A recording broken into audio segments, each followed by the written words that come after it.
बिस्मिल्लाहिर्रहमानिर्रहीम। अस्सलाम वालेकुम डियर स्टूडेंट। इस वीडियो में हम क्लास 9 मैथ्स न्यू बुक की एक्सरसाइज 4.3 को मुकम्मल तौर पे सॉल्व करेंगे।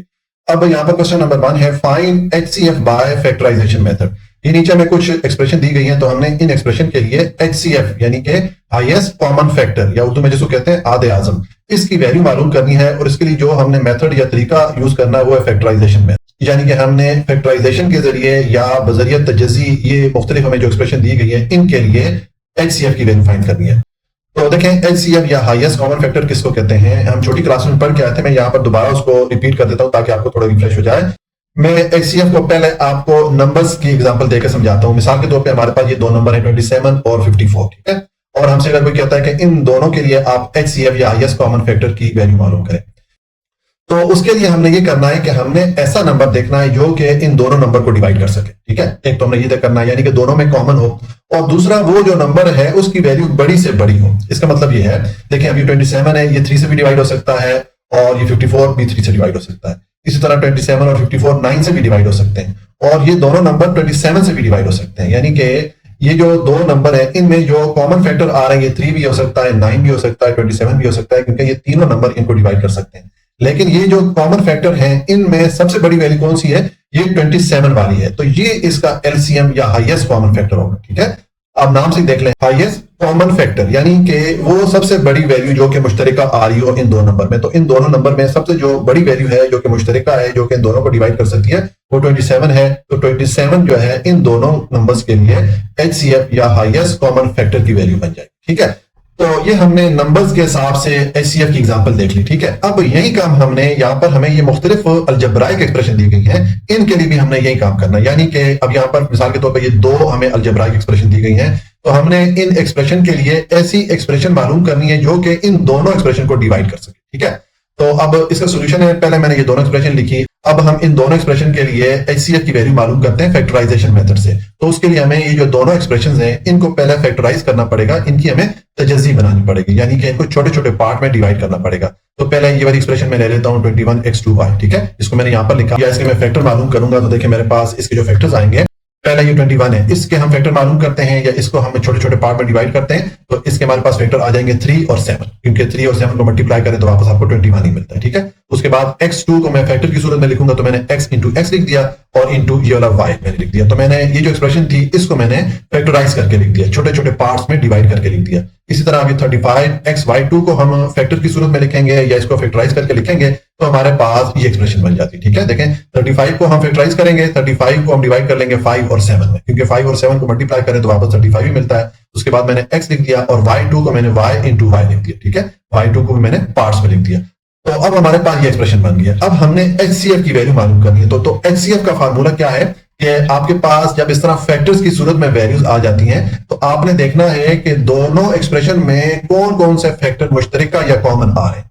तो जो एचसीएफ की वैल्यू होगी वो होगी product of all common factor, यानी कि इन दोनों एक्सप्रेशन में जो जो फैक्टर कॉमन या मुश्तरका आ रहे हैं उनको हम एक जगह लिख के आपस में उनको ज़रब दे देंगे, उनका हम प्रोडक्ट ले लेंगे, तो हमारे पास एचसीएफ की वैल्यू आ जाएगी इन दोनों एक्सप्रेशन के लिए, ठीक है। तो अब देखें इसमें जो कॉमन फैक्टर्स हैं उनको हम मार्क कर लेते हैं। मैं इस तरह करता हूँ, सर्कल पुट कर लेता हूँ, आपकी मर्जी, आप सर्कल पुट कर लें या जो कॉमन फैक्टर है उनको पेंसिल से इस तरह मार्क कर लें ताकि पता चले कि कौन कौन से कॉमन फैक्टर आ रहे हैं। देखिए ये 7 यहाँ पर भी आ रहा है, यहाँ पर भी आ रहा है, एक ये कॉमन फैक्टर हो जाएगा। फिर ये x यहाँ पर भी आ रहा है, यहाँ पर भी आ रहा है, ये भी एक कॉमन फैक्टर हो गया। और ये y यहाँ पर भी आ रहा है, यहाँ पर भी आ रहा है, तो ये भी कॉमन फैक्टर हो गया, ठीक है। तो ये जो 3 कॉमन फैक्टर्स हैं, इन 3 कॉमन फैक्टर्स का हम जब प्रोडक्ट लेंगे तो हमारे पास एचसीएफ की वैल्यू आ जाएगी इन दोनों एक्सप्रेशन के लिए, ठीक है। तो मैं यहाँ पर लिखता हूँ HCF इज इक्वल टू, इसका फार्मूला क्या होता है, product of all common factor. तो देखें एक ये कॉमन फैक्टर 7 था, इसको मैंने लिख दिया, फिर ये x मैंने लिख दिया, और ये मैंने y लिख दिया, और तीनों का मैंने प्रोडक्ट ले लिया, यानी कि तीनों का आपस में मल्टीप्लाई कर रहा हूँ, ठीक है। तो 7x और y आपस में मल्टीप्लाई होंगे तो ये 7xy बन जाएगा, ठीक है। तो ये हमारे पास HCF या हाईएस्ट कॉमन फैक्टर की वैल्यू आ जाती है इन दोनों एक्सप्रेशन के लिए। ये हमारा पार्ट 1 कंप्लीट हो जाता है। और उसके बाद आ जाएगी पार्ट 2 है, इसमें हमें ये दो एक्सप्रेशन दी गई हैं, तो इनके लिए हमने HCF या हाईएस्ट कॉमन फैक्टर की वैल्यू मालूम करनी है, फैक्टराइजेशन मेथड यूज करना है। तो हम इन दोनों एक्सप्रेशन को पहले फैक्टराइज कर लेंगे या इनको हम फैक्टर्स की सूरत में लिख लेंगे। तो पहले इस वाली एक्सप्रेशन को हम फैक्टर्स की सूरत में लिखते हैं। तो देखें मैंने इस एक्सप्रेशन को यहाँ पर लिखा। अब इस एक्सप्रेशन को मैं लिख सकता हूं, देखें 4x2 को मैं लिख सकता हूं 2x होल स्क्वायर, और 9y2 को मैं 3y होल स्क्वायर लिख सकता हूं, ठीक है। क्योंकि ये जो दोनों वैल्यूज मैंने लिखी है इनका अगर हम स्क्वायर लेंगे तो वापस हमें यही वाली वैल्यू मिलेगी। अब हमारे पास ये दो वैल्यूज आ रही हैं स्केयर की सूरत में और इनके दरमियान माइनस का साइन आ रहा है, तो अब यहाँ पर हम ये वाला फॉर्मूला अप्लाई कर सकते हैं। देखिए ये दो वैल्यूज है स्केयर की सूरत में, इनके दरमियान माइनस का साइन आ रहा है, तो हम इन दोनों वैल्यूज को एक दफा माइनस साइन के साथ और एक दफा प्लस साइन के साथ लिख सकते हैं। ठीक है, तो ये वाला फॉर्मूला हम इन दोनों टर्म्स के लिए जब अप्लाई करेंगे तो हमारे पास ये एक्सप्रेशन आ जाएगी। ठीक है, मैंने इन दोनों टर्म को एक दफा माइनस साइन के साथ लिख दिया और एक दफा मैंने इनको प्लस साइन के साथ लिख दिया, ये वाला फॉर्मूला मैंने अप्लाई किया। तो ये हमने जो पहली वाली एक्सप्रेशन थी इसको फैक्टराइज करके लिख दिया, इसके हमने फैक्टर्स मालूम कर लिए। अभी जो दूसरी वाली एक्सप्रेशन है इसको हम फैक्टराइज करते हैं। तो देखें इसको जब आप फैक्टराइज करेंगे तो इसमें से आप कॉमन फैक्टर देख लें, एक्स वेरिएबल यहाँ पर भी आ रहा है और यहाँ पर भी आ रहा है, तो एक्स वेरिएबल को आप कॉमन फैक्टर लेंगे तो पीछे यहाँ पर ये 2x2 में से x जाएगा तो 2x रह जाएगा और यहाँ पर 3xy में से x जाएगा तो 3y रह जाएगा। तो ये हमने इस एक्सप्रेशन को भी फैक्टराइज कर लिया। अब ये हमारे पास फैक्टर्स आ गए, पहली एक्सप्रेशन के ये फैक्टर्स आए हैं और दूसरी एक्सप्रेशन के ये फैक्टर्स आए हैं। तो अब इनमें जो कॉमन फैक्टर्स हैं उनको हम इकट्ठा करके आपस में उनका प्रोडक्ट ले लेंगे तो हमारे पास हाईएस्ट कॉमन फैक्टर की वैल्यू आ जाएगी। ठीक है, तो देखें इनमें कॉमन फैक्टर ये 2x माइनस 3y यहाँ पर भी आ रहा है, यहाँ पर भी आ रहा है, तो यही हमारा कॉमन फैक्टर हो जाएगा। ठीक है, अब यहाँ पर सिर्फ एक ही वैल्यू कॉमन फैक्टर या मुश्तरका वैल्यू के तौर पे आ रही है, तो यही हमारा जो है HCF की वैल्यू हो जाएगी, क्योंकि HCF की आपको मैंने बताया कि product of all common factor होता है, तो यहाँ पर सिर्फ यही कॉमन फैक्टर है, तो यही हमारा जो है HCF की वैल्यू हो जाएगी। ठीक है, ये हमारा पार्ट 2 कंप्लीट हो जाता है और उसके बाद आ जाए पार्ट 3। इसमें हमें ये दो एक्सप्रेशन दी गई हैं, तो इनके लिए हमने HCF की वैल्यू मालूम करनी है फैक्टराइजेशन मेथड से। तो उसके लिए हम इन दोनों एक्सप्रेशन के पहले फैक्टराइज इनको कर लेते हैं, यानी कि इनके हम फैक्टर मालूम कर लेते हैं। तो पहले ये जो x3 माइनस 1 है इसके मैं फैक्टर मालूम करता हूं। तो देखें ये x3 माइनस 1 को मैं अगर क्यूब की सूरत में लिखना चाहूं तो मैं इस तरह लिख सकता हूं, x की पावर 3 माइनस 1 की पावर 3 मैं लिख सकता हूं। ठीक है, क्योंकि अगर आप ये x का क्यूब लेंगे तो वापस आपको x3 मिलेगा और ये 1 का क्यूब लेंगे तो वापस आपको ये 1 ही मिलेगा। ठीक है, तो अब ये देखें दो वैल्यूज आ रही हैं क्यूब की सूरत में और उनके दरमियान माइनस का साइन आ रहा है, तो यहां पर हम क्यूब वाला फॉर्मूला पढ़ के आए थे पीछे, a3 माइनस b3, ये वाला फॉर्मूला यूज कर सकते हैं। ठीक है, ये x को अगर हम a के को रखें 1 को b के को रखें तो हमारे पास a3 b3 की वैल्यूज आ रही हैं ये इस एक्सप्रेशन की सूरत में। तो हम इस एक्सप्रेशन के लिए फॉर्मूले की जो राइट हैंड साइड है ये वाली साइड लिख सकते हैं। ठीक है, तो मैं ये राइट हैंड साइड इस फॉर्मूला की इस एक्सप्रेशन के लिए पुट करूंगा तो देखिए मेरे पास ये एक्सप्रेशन आ जाएगी। ये हमारा a माइनस b वाला पार्ट हो गया, ये a2 वाला पार्ट हो गया, ये ab वाला पार्ट हो गया और ये b2 वाला पार्ट। सेम ये वाली जो साइड फार्मूले की थी इसको मैंने इस एक्सप्रेशन के लिए यहां पर पुट कर दिया। ठीक है, अब इसको आप सिंपलीफाई करते हैं, देखें ये x का स्क्वायर लेंगे तो x2 हो जाएगा, x 1 से मल्टीप्लाई होगा तो x हो जाएगा, 1 का स्क्वायर लेंगे तो 1 ही आ जाएगा। तो ये हमने इस एक्सप्रेशन को फैक्टराइज कर लिया। अब ये जो दूसरी वाली एक्सप्रेशन है इसको अगर हम फैक्टराइज करना चाहेंगे तो ये ऑलरेडी फैक्टराइज फॉर्म में है, इसको मजीद हम फैक्टराइज नहीं करते। तो ये मैंने जो सेकंड वाली एक्सप्रेशन है इसको मैंने एज इट इज पुट कर दिया। अब ये जो दो हमारे पास एक्सप्रेशन है, एक ये हमारे पास फैक्टर्स आए हैं इसको देख लें और ये जो सेकंड वाली एक्सप्रेशन है इसको देख लें, इनमें कौन सी वैल्यू कॉमन आ रही है। ये वाली जो टर्म है यहाँ पर भी आ रही है, यहाँ पर भी आ रही है, तो यही जो है इसका हाईएस्ट कॉमन फैक्टर हो जाएगा क्योंकि ये वैल्यू इन दोनों में कॉमन आ रही है। ठीक है, तो हम HCF या हाईएस्ट कॉमन फैक्टर की वैल्यू, ये जो मुश्तरका वैल्यू आ रही है इसको हम यहाँ पर लिख लेंगे। ठीक है, तो ये हमारा पार्ट 3 कंप्लीट हो जाता है। अच्छा जी, अब पार्ट 4 इसमें हमें ये दो एक्सप्रेशन दी गई हैं, तो इन दोनों एक्सप्रेशन के लिए हमने HCF या हाईएस्ट कॉमन फैक्टर की वैल्यू मालूम करनी है और मेथड हमने कौन सा यूज करना है, फैक्टराइजेशन मेथड, यानी कि बजरिया तजज़ी हमने इन दोनों एक्सप्रेशन के लिए HCF की वैल्यू मालूम करनी है। तो उसके लिए हमें ये करना होगा कि हमें इन दोनों एक्सप्रेशन के पहले फैक्टर्स बनाने पड़ेंगे, इनको फैक्टराइज करना पड़ेगा। तो पहले मैंने ये जो पहली वाली एक्सप्रेशन है इसको यहाँ पर लिखा, अब इसके हमने फैक्टर बनाने हैं। तो पहले स्टेप में आपने ये देखना होता है कि जो आपके सामने एक्सप्रेशन है इसमें जो मुख्तलिफ टर्म्स आ रही है इनमें कोई कॉमन फैक्टर या मुश्तरका वैल्यू तो नहीं है। तो देखिए यहाँ पर ये वेरिएबल a इन तीनों टर्म में कॉमन आ रहा है, तो हम सबसे पहले इस a वेरिएबल को कॉमन ले लेते हैं। ठीक है, मैंने a वेरिएबल को कॉमन लिया तो a3 में से a जाएगा कॉमन तो पीछे a2 रह गया, यहाँ 2a2 में से a कॉमन जाएगा तो पीछे 2a रह गया और ये 3a में से a कॉमन चलेगा तो हमारे पास 3 रह गया। ठीक है, अब हमारे पास ये जो ब्रैकेट में एक्सप्रेशन आ रही है इसको हमने मजीद फैक्टराइज करना है। ठीक है, इसके मजीद हमने फैक्टर बनाने हैं, तो अब यहां पर हमें इसको फैक्टराइज करने के लिए मिडिल टर्म ब्रेकिंग मेथड को यूज करना पड़ेगा, यानी कि जो दरमियान वाली टर्म है, मिडिल वाली टर्म है, इसको हमें दो पार्ट में डिवाइड करना पड़ेगा। ठीक है, तो इसको हम किस तरह दो पार्ट में डिवाइड करेंगे, आपको मैंने मिडिल टर्म ब्रेकिंग मेथड का पिछली स्लाइड में डिटेल से बताया हुआ है। तो देखें यहाँ पर मैं ये दो नंबर लिखता हूं, -1 और -3, इनको आपस में ज़रब दे तो -3 यानी कि हमें ये वाली वैल्यू मिल जाती है और इन दोनों को आपस में ऐड करेंगे तो 3 में से 1 को माइनस करेंगे तो आपको 2 यानी कि ये वाली वैल्यू मिल जाती है। तो हमें ये दो नंबर चाहिए। ठीक है, तो हम ये जो मिडिल वाली टर्म है इसको हम ब्रेक कर लेते हैं इन दो नंबर्स में। ठीक है, तो इसको जब ब्रेक करके लिखेंगे तो हमारे पास एक्सप्रेशन आ जाएगी। देखें ये 2a को मैंने लिख दिया -a + 3a, यानी कि जो ये दो नंबर मैंने यहाँ पर मालूम किए थे इन दोनों में मैंने इस 2 को ब्रेक कर लिया। अभी जो मैंने ब्रेक करके इस टर्म को लिखा है, अगर आप 3 में से a को माइनस करेंगे तो वापस आपको 2a यही वाली टर्म मिलेगी। तो आप ये टर्म इस तरह लिखें या इसको ब्रेक करके इस तरह दो पार्ट्स में लिखें, एक ही बात है। ठीक है, और साथ में ये मैंने -3 लिख दिया। अब हमारे पास 4 टर्म बन गई ब्रैकेट के अंदर, तो अब हम दो टर्म के जोड़े या पेयर बना के इनमें से कॉमन फैक्टर मालूम कर सकते थे। ठीक है, पहले यहाँ पर जो 3 टर्म आ रही थी इनमें कोई भी कॉमन फैक्टर नहीं था, लेकिन अब हमने दो दो टर्म्स के पेयर बना के जोड़े बना के इनमें कॉमन फैक्टर निकाल सकते हैं। ये वजह थी कि हमने इस मिडिल वाली टर्म को ब्रेक कर लिया था, ठीक है। तो अब इसमें से हम कॉमन फैक्टर मालूम करते हैं। पहले ये जो दो टर्म है इनका जोड़ा बना के इनमें से आप कॉमन फैक्टर देखें तो देखें वेरिएबल ए यहाँ पर भी आ रहा है, यहाँ पर भी आ रहा है, तो हम वेरिएबल ए को कॉमन फैक्टर ले लेंगे। A2 में से ए जाएगा कॉमन फैक्टर के तौर पे, तो पीछे ए रह जाएगा, और ये ए कॉमन चला गया तो पीछे 1 रहेगा, ठीक है। उसके बाद मैंने ये वाला प्लस का साइन पुट किया। अब इन दो टर्म्स का पेयर ये जोड़ा बना के इनमें कॉमन फैक्टर देखें तो देखें दोनों में 3 कॉमन फैक्टर के तौर पे आ रहा है, तो हम 3 को कॉमन फैक्टर के तौर पे लेंगे, तो पीछे ये 3a में से 3 कॉमन जाएगा तो a रह जाएगा, और ये 3 कॉमन जाएगा तो हमारे पास 1 रह जाएगा, ठीक है। तो अब हमारे पास ये देखें जो ब्रैकेट के अंदर है यहाँ पर टोटल 2 टर्म बन गई है, और दोनों में a-1 अब जो है कॉमन फैक्टर आ रहा है, ठीक है। तो हम a-1 को कॉमन फैक्टर के तौर पे लेंगे, तो ये मैंने इस a-1 को कॉमन फैक्टर के तौर पे ले लिया। पीछे ये वाला a और ये +3 रह गए थे, ये मैंने यहाँ पर लिख दिया, ठीक है। और साथ में ये जो a बाहर आ रहा था ये मैंने इधर लिख दिया। तो ये हमने जो पहली वाली ये एक्सप्रेशन थी इसको हमने फैक्टराइज कर लिया, इसके हमने फैक्टर मालूम कर लिया। अब ये जो दूसरी वाली एक्सप्रेशन है इसको हम फैक्टराइज करते हैं, तो मैं दूसरी वाली एक्सप्रेशन को पुट करूंगा। अब इसमें भी सबसे पहले हम कॉमन फैक्टर देखेंगे। वेरिएबल ए देखें तीनों टर्म में कॉमन आ रहा है, तो मैंने ए को कॉमन फैक्टर के तौर पे ले लिया। अब 2a3 में से a कॉमन जाएगा तो 2a2 रह जाएगा, 5a2 में से a कॉमन जाएगा तो 5a रह जाएगा, और 3a में से a कॉमन जाएगा तो पीछे 3 रह जाएगा। अब हमारे पास ब्रैकेट के अंदर ये वाली एक्सप्रेशन आ रही है, तो अब इस एक्सप्रेशन को अगेन मजीद फैक्टराइज करना है हमने, और उसके लिए अगेन हमने middle term breaking method use करना है, यानी कि ये जो मिडिल वाली टर्म है इसको हमने ब्रेक करना है, क्योंकि इस टाइम ये जो 3 टर्म हमारे पास आ रही है में कोई भी कॉमन फैक्टर नहीं है। जब इसको हम मिडिल टर्म के थ्रू ब्रेक कर लेंगे टोटल 4 टर्म बन जाएगी जिस तरह की यहां पर हमने बनाई थी, तो फिर हम दो दो टर्म्स के जोड़े या पेयर बना के उनमें से कॉमन फैक्टर मालूम कर सकेंगे, ठीक है। तो अब इस मिडिल टर्म को ब्रेक करने के लिए हमारा पहला स्टेप क्या आता है, मैंने आपको पीछे भी बताया कि सबसे पहले हम क्या करेंगे कि ये जो हमारे पास थर्ड टर्म आ रही है -3 इसको, और ये जो पहली वाली टर्म आ रही है जो भी कोफिशिएंट की वैल्यू आती है, जैसे कि यहाँ पर कोफिशिएंट की वैल्यू 2 है, ठीक है। तो इस 2 और -3 को आप पहले स्टेप में मल्टीप्लाई करें, मल्टीप्लाई करेंगे तो आपको -6 मिलेगा, ठीक है। अब आपको दो ऐसा नंबर चाहिए कि उन दो नंबर्स को आपस में मल्टीप्लाई करें तो आपको -6 मिले, और उन दो नंबर्स को आपस में प्लस या माइनस करें तो आपको 5 यानी कि जो मिडिल टर्म में ये जो कोफिशिएंट की वैल्यू है ये वाली मिलनी चाहिए। तो हम अगर ये दो नंबर ले लें -1 और -6, इसको मल्टीप्लाई करें तो हमें -6 यानी कि ये वाला नंबर मिल जाता है, और इन दो नंबर को आपस में माइनस करेंगे तो हमें 5 मिलेगा यानी कि ये वाला नंबर भी मिल जाता है। तो ये वो दो नंबर है जो कि हमें चाहिए। हम इस मिडिल वाली टर्म को ब्रेक कर लेते हैं इन दो नंबर्स में, ठीक है। तो मैं इस मिडिल वाली टर्म को ब्रेक करके लिखता हूं तो मेरे पास ये एक्सप्रेशन बन जाएगी, ठीक है।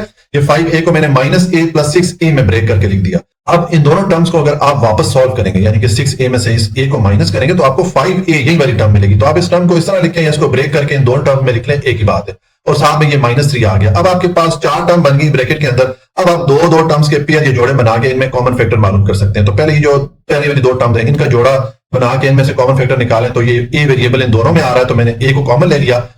2a2 में से a कॉमन जाएगा तो 2a रह जाएगा, और यहां पर ये a जो है कॉमन जाएगा तो पीछे 1 रह जाएगा। अब ये जो दो टर्म है इनका पेयर बनाएं, इनमें से कॉमन फैक्टर देखें, तो ये जो नंबर्स हैं 6 और 3 इनमें हमने कॉमन फैक्टर देखना है। हमें ऐसा नंबर चाहिए जो कि इन दोनों नंबर्स को डिवाइड कर सके। तो ये दोनों नंबर 3 से डिवाइड होते हैं, तो 3 इन दोनों नंबर्स के लिए कॉमन फैक्टर हो जाएगा। मैंने 3 यहां पर लिखा कॉमन फैक्टर के तौर पे। पहले 6 में से 3 को कॉमन लें, यानी कि 6 पे 3 को डिवाइड करो तो ये इसको डिवाइड करेगा 2 टाइम, साथ में ये a आ गया, ठीक है। और ये 3 कॉमन जाएगा तो पीछे 1 रह जाएगा। अब ब्रैकेट के अंदर आपके पास ये दो टर्म्स बन गई हैं, दोनों में 2a-1 जो है कॉमन फैक्टर के तौर पे आ रहा है, तो इसको आप कॉमन फैक्टर ले लें। पीछे आपके पास ये a और +3 रह जाएगा, ये मैंने लिख दिया, ठीक है। ये मैंने 2a-1 और ये जो a रह गया था ये वाला +3 ये मैंने लिख दिया। और उसके बाद ये जो a था हमारा ब्रैकेट के बाहर आ रहा था जो कि इन दोनों टर्म्स का मल्टीप्लाई हो रहा था, इसको भी मैंने यहाँ पर साथ में लिख दिया, ठीक है। तो ये हमने इस दूसरी वाली एक्सप्रेशन को भी फैक्टराइज कर लिया। अब देखें ये दोनों एक्सप्रेशन के हमारे पास फैक्टर्स आ रहे हैं, तो अब हम HCF की वैल्यू मालूम कर सकते हैं। HCF की वैल्यू क्या होती है, किस तरह क्या फार्मूला होता है, product of all common factor, यानी कि जितने भी कॉमन फैक्टर आते हैं उनको आपस में हम ज़रब देते हैं तो हमारे पास HCF की वैल्यू आ जाती है, ठीक है। तो आप देखें इन दोनों एक्सप्रेशन में हमारे पास कॉमन फैक्टर कौन सा आ रहा है। देखें ये वेरिएबल a यहां पर भी आ रहा है, यहां पर भी आ रहा है, तो एक तो ये हमारा कॉमन फैक्टर हो जाएगा, ठीक है। तो एक मैंने इसको लिख दिया, और दूसरा ये a+3 यहां पर भी आ रहा है, यहां पर भी आ रहा है, तो इसको भी मैंने कॉमन फैक्टर के तौर पर लिख दिया, ठीक है। तो ये हमारे पास HCF की वैल्यू आ जाती है। अगर हमारे पास एक से ज्यादा कॉमन फैक्टर होते हैं तो फिर उनको आपस में हम मल्टीप्लाई कर लेते हैं, क्योंकि HCF का फार्मूला होता है product of all common factor, ठीक है। तो हमारे पास यहाँ पर ये जो कॉमन फैक्टर थे ये मैंने लिख दिया, ये हमारे पास HCF की वैल्यू आ जाती है। ये हमारा पार्ट 4 कंप्लीट हो जाता है। उसके बाद पार्ट 5 है, इसमें हमें ये 3 एक्सप्रेशन दी गई हैं, तो इनके लिए हमने HCF या हाईएस्ट कॉमन फैक्टर की वैल्यू मालूम करनी है फैक्टराइजेशन मेथड से, ठीक है। तो उसके लिए हमें ये करना पड़ेगा कि हमें इन तीनों एक्सप्रेशन को पहले फैक्टराइज करना पड़ेगा, इनके हमें फैक्टर्स मालूम करना पड़ेंगे। तो पहले ये जो पहली वाली एक्सप्रेशन है इसको मैंने लिखा, इसको फैक्टराइज करना है। तो इसके लिए पहले तो देखेंगे इन तीनों टर्म में कोई कॉमन वैल्यू या मुश्तरका फैक्टर तो नहीं है, तो इन तीनों में कोई भी कॉमन फैक्टर नहीं है। अब हम नेक्स्ट स्टेप ये करते हैं कि ये जो एक्सप्रेशन है इसमें जो मिडिल वाली टर्म है इसको हम ब्रेक कर लेते हैं, ठीक है। इसको ब्रेक करेंगे तो हमारे पास टोटल 4 टर्म बन जाएगी, तो फिर हम दो दो टर्म के पेयर बना के उनमें से कॉमन फैक्टर मालूम कर सकेंगे। तो अब इसको हमने ब्रेक करना है, तो आपको मैंने मिडिल टर्म ब्रेक करने का तरीका ये बताया था कि ये जो -3 आ रहा है इसको हमने इस तरह दो नंबर में डिवाइड करना है कि उन दो नंबर्स को आपस में प्लस या माइनस करें तो हमें ये -3 मिले, और उन दो नंबर्स को आपस में हम मल्टीप्लाई करें तो हमें ये -4 मिले, ठीक है। तो देखें मैं यहां पर इसको ब्रेक करके लिखता हूं, मैंने ये जो -3t है इसको मैंने +t -4t इसमें ब्रेक कर लिया। अगर आप इन दोनों टर्म्स को आपस में सॉल्व करेंगे तो आपको वापस -3t यानी कि यही वाली वैल्यू मिलेगी, ठीक है। तो आप ये मिडिल टर्म इस तरह लिखें या इसको ब्रेक करके इस तरह लिखें, एक ही बात है, ठीक है। तो ये हमने इस मिडिल टर्म को ब्रेक कर लिया, अब हमारे पास टोटल 4 टर्म बन गई है। तो अब आप दो दो टर्म्स के पेयर बना के इनमें से कॉमन फैक्टर मालूम कर सकते हैं, ठीक है। तो पहले ये जो दो टर्म है इनमें से आप कॉमन फैक्टर देखें, दोनों में वेरिएबल t कॉमन आ रहा है, तो मैंने t वेरिएबल को कॉमन ले लिया, t2 में से t जाएगा कॉमन तो पीछे t रह जाएगा, और ये वाला t कॉमन चला गया पीछे 1 रह गया, ठीक है। अब ये जो दो टर्म्स हैं इनका जोड़ा या पेयर बना के इनमें कॉमन फैक्टर देखें, तो ये 4 दोनों में कॉमन आ रहा है, तो मैंने 4 को कॉमन ले लिया, तो 4t में से 4 कॉमन जाएगा तो t रह जाएगा। उसके बाद ये ब्रैकेट वाला जो बाहर माइनस आ रहा है ये इस माइनस के साथ मल्टीप्लाई करके उसको प्लस कर देगा, और ये 4 कॉमन जाएगा तो पीछे 1 रह जाएगा। अब हमारे पास देखें ये टोटल दो टर्म बन गई है और दोनों में t+1 कॉमन आ रहा है, तो इसको अब कॉमन फैक्टर ले लें, पीछे ये t-4 रह जाता है, ये मैंने लिख दिया। तो ये हमने जो पहली वाली एक्सप्रेशन थी इसको हमने फैक्टराइज करके लिख दिया, इसके हमने फैक्टर्स मालूम कर लिए। अब ये जो दूसरी वाली एक्सप्रेशन है इसको हम सॉल्व करेंगे, तो इसको भी सेम इसी तरीके से सॉल्व करेंगे। इसमें भी ये जो मिडिल वाली टर्म है इसको आप ब्रेक करें। किस तरह ब्रेक करेंगे, आपने इस तरह ब्रेक करना है कि जब जिन दो टर्म्स में आप इसको ब्रेक करेंगे उनको अगर आपस में वापस ऐड करें तो आपको ये 5t ही मिलना चाहिए, ठीक है। और उन दो नंबर्स को अगर आपस में आप मल्टीप्लाई करेंगे, यहाँ पर ये जो कोफिशिएंट वैल्यू आ रही है 4 और यहाँ पर कोफिशिएंट की वैल्यू t के साथ लिखी भी नहीं है, तो इसका मतलब है यहाँ पर कोफिशिएंट की वैल्यू 1 है, तो 1 और 4 को अगर आप मल्टीप्लाई करें तो आपको 4 ये वाली वैल्यू मिलती है, ठीक है। तो मैंने ये जो 5t है इसको ब्रेक कर लिया t+4t में, ठीक है। तो अब हमारे पास टोटल 4 टर्म बन गई है, तो अब इनमें आप दो दो टर्म्स के पेयर या जोड़े बना के इनमें कॉमन फैक्टर देख लें, जिस तरह के हमने यहाँ पर किया था। तो देखें पहले ये जो दो टर्म्स हैं t2 और t, इसमें से कॉमन फैक्टर निकालें। t दोनों में कॉमन आ रहा है तो मैंने t को कॉमन ले लिया, पीछे हमारे पास t+1 रह गया, और यहाँ पर 4 दोनों में कॉमन आ रहा है तो 4 को कॉमन ले लिया, तो पीछे हमारे पास t+1 रह गया। अब ये दो टर्म्स बन गई हैं, दोनों में t+1 कॉमन आ रहा है तो उसको मैंने कॉमन ले लिया, पीछे ये t+4 रह गया, इसको मैंने यहाँ पर लिख दिया। तो ये हमने दूसरी एक्सप्रेशन को भी फैक्टराइज कर। अब ये जो तीसरी वाली एक्सप्रेशन है इसको भी फैक्टराइज कर लेते हैं। तो पहले मैं इस एक्सप्रेशन को लिखूंगा, तो देखें ये t-1 को हम स्क्वायर की फॉर्म में लिख सकते हैं, मैंने इसको t² -1 का स्क्वायर इस फॉर्म में लिख दिया।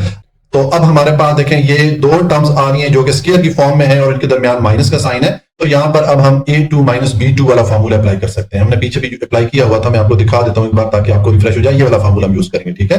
ये दो टर्म्स हैं स्क्वायर की फॉर्म में, इनके दरमियान माइनस का साइन है, तो हम इनको एक बार माइनस साइन के साथ लिख देंगे, एक बार प्लस साइन के साथ लिख देंगे। तो ये फार्मूला मैं नीचे यूज करूंगा। तो देखें ये मेरे पास, ये मैंने एक बार इनको माइनस साइन के साथ लिख दिया दोनों टर्म्स को, और एक बार मैंने प्लस साइन के साथ लिख दिया।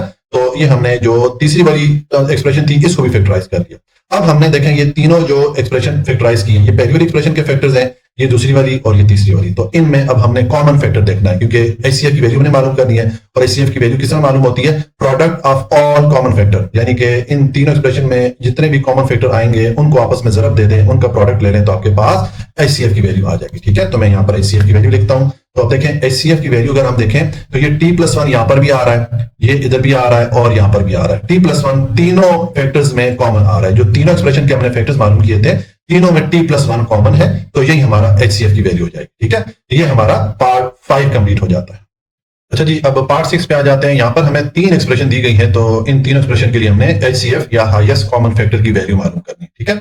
और हमने मेथड यूज करना है फैक्टराइजेशन मेथड, यानी कि इन तीनों एक्सप्रेशन को पहले हमने फैक्टराइज करना है, इनके हमने फैक्टर्स मालूम करने हैं, फिर इन तीनों एक्सप्रेशन के लिए जो हमारे पास फैक्टर्स आएंगे उनमें जो भी कॉमन फैक्टर्स आएंगे उन कॉमन फैक्टर्स को जब आपस में हम ज़रब देंगे या उनका प्रोडक्ट लेंगे तो हमारे पास एचसीएफ की वैल्यू आ जाएगी, ठीक है। तो पहले इन तीनों एक्सप्रेशन को हम फैक्टराइज करते हैं। ये पहली वाली एक्सप्रेशन करते हैं, मैंने इसको लिखा। अब इसको हमने फैक्टराइज करना है, तो पहले मरहले में तो हमने ये देखना होता है कि जो आपको एक्सप्रेशन दी गई है इसमें जो मुख्तलिफ टर्म्स आ रही हैं इनमें कोई कॉमन फैक्टर तो नहीं है। तो यहाँ पर ये 3 टर्म्स हैं, तीनों में कोई भी कॉमन फैक्टर नहीं है, मुश्तरका वैल्यू नहीं है। तो अब हम इस तरह करते हैं कि ये जो हमारे पास एक्सप्रेशन है इसको हम मिडिल टर्म ब्रेकिंग मेथड से फैक्टराइज करते हैं, यानी कि जो मिडिल वाली टर्म है इसको हम ब्रेक कर लेंगे, तो हमारे पास टोटल 4 टर्म बन जाएगी। तो फिर हम दो दो टर्म के पेयर या जोड़े बना के उनमें से कॉमन फैक्टर्स मालूम कर सकेंगे, ठीक है।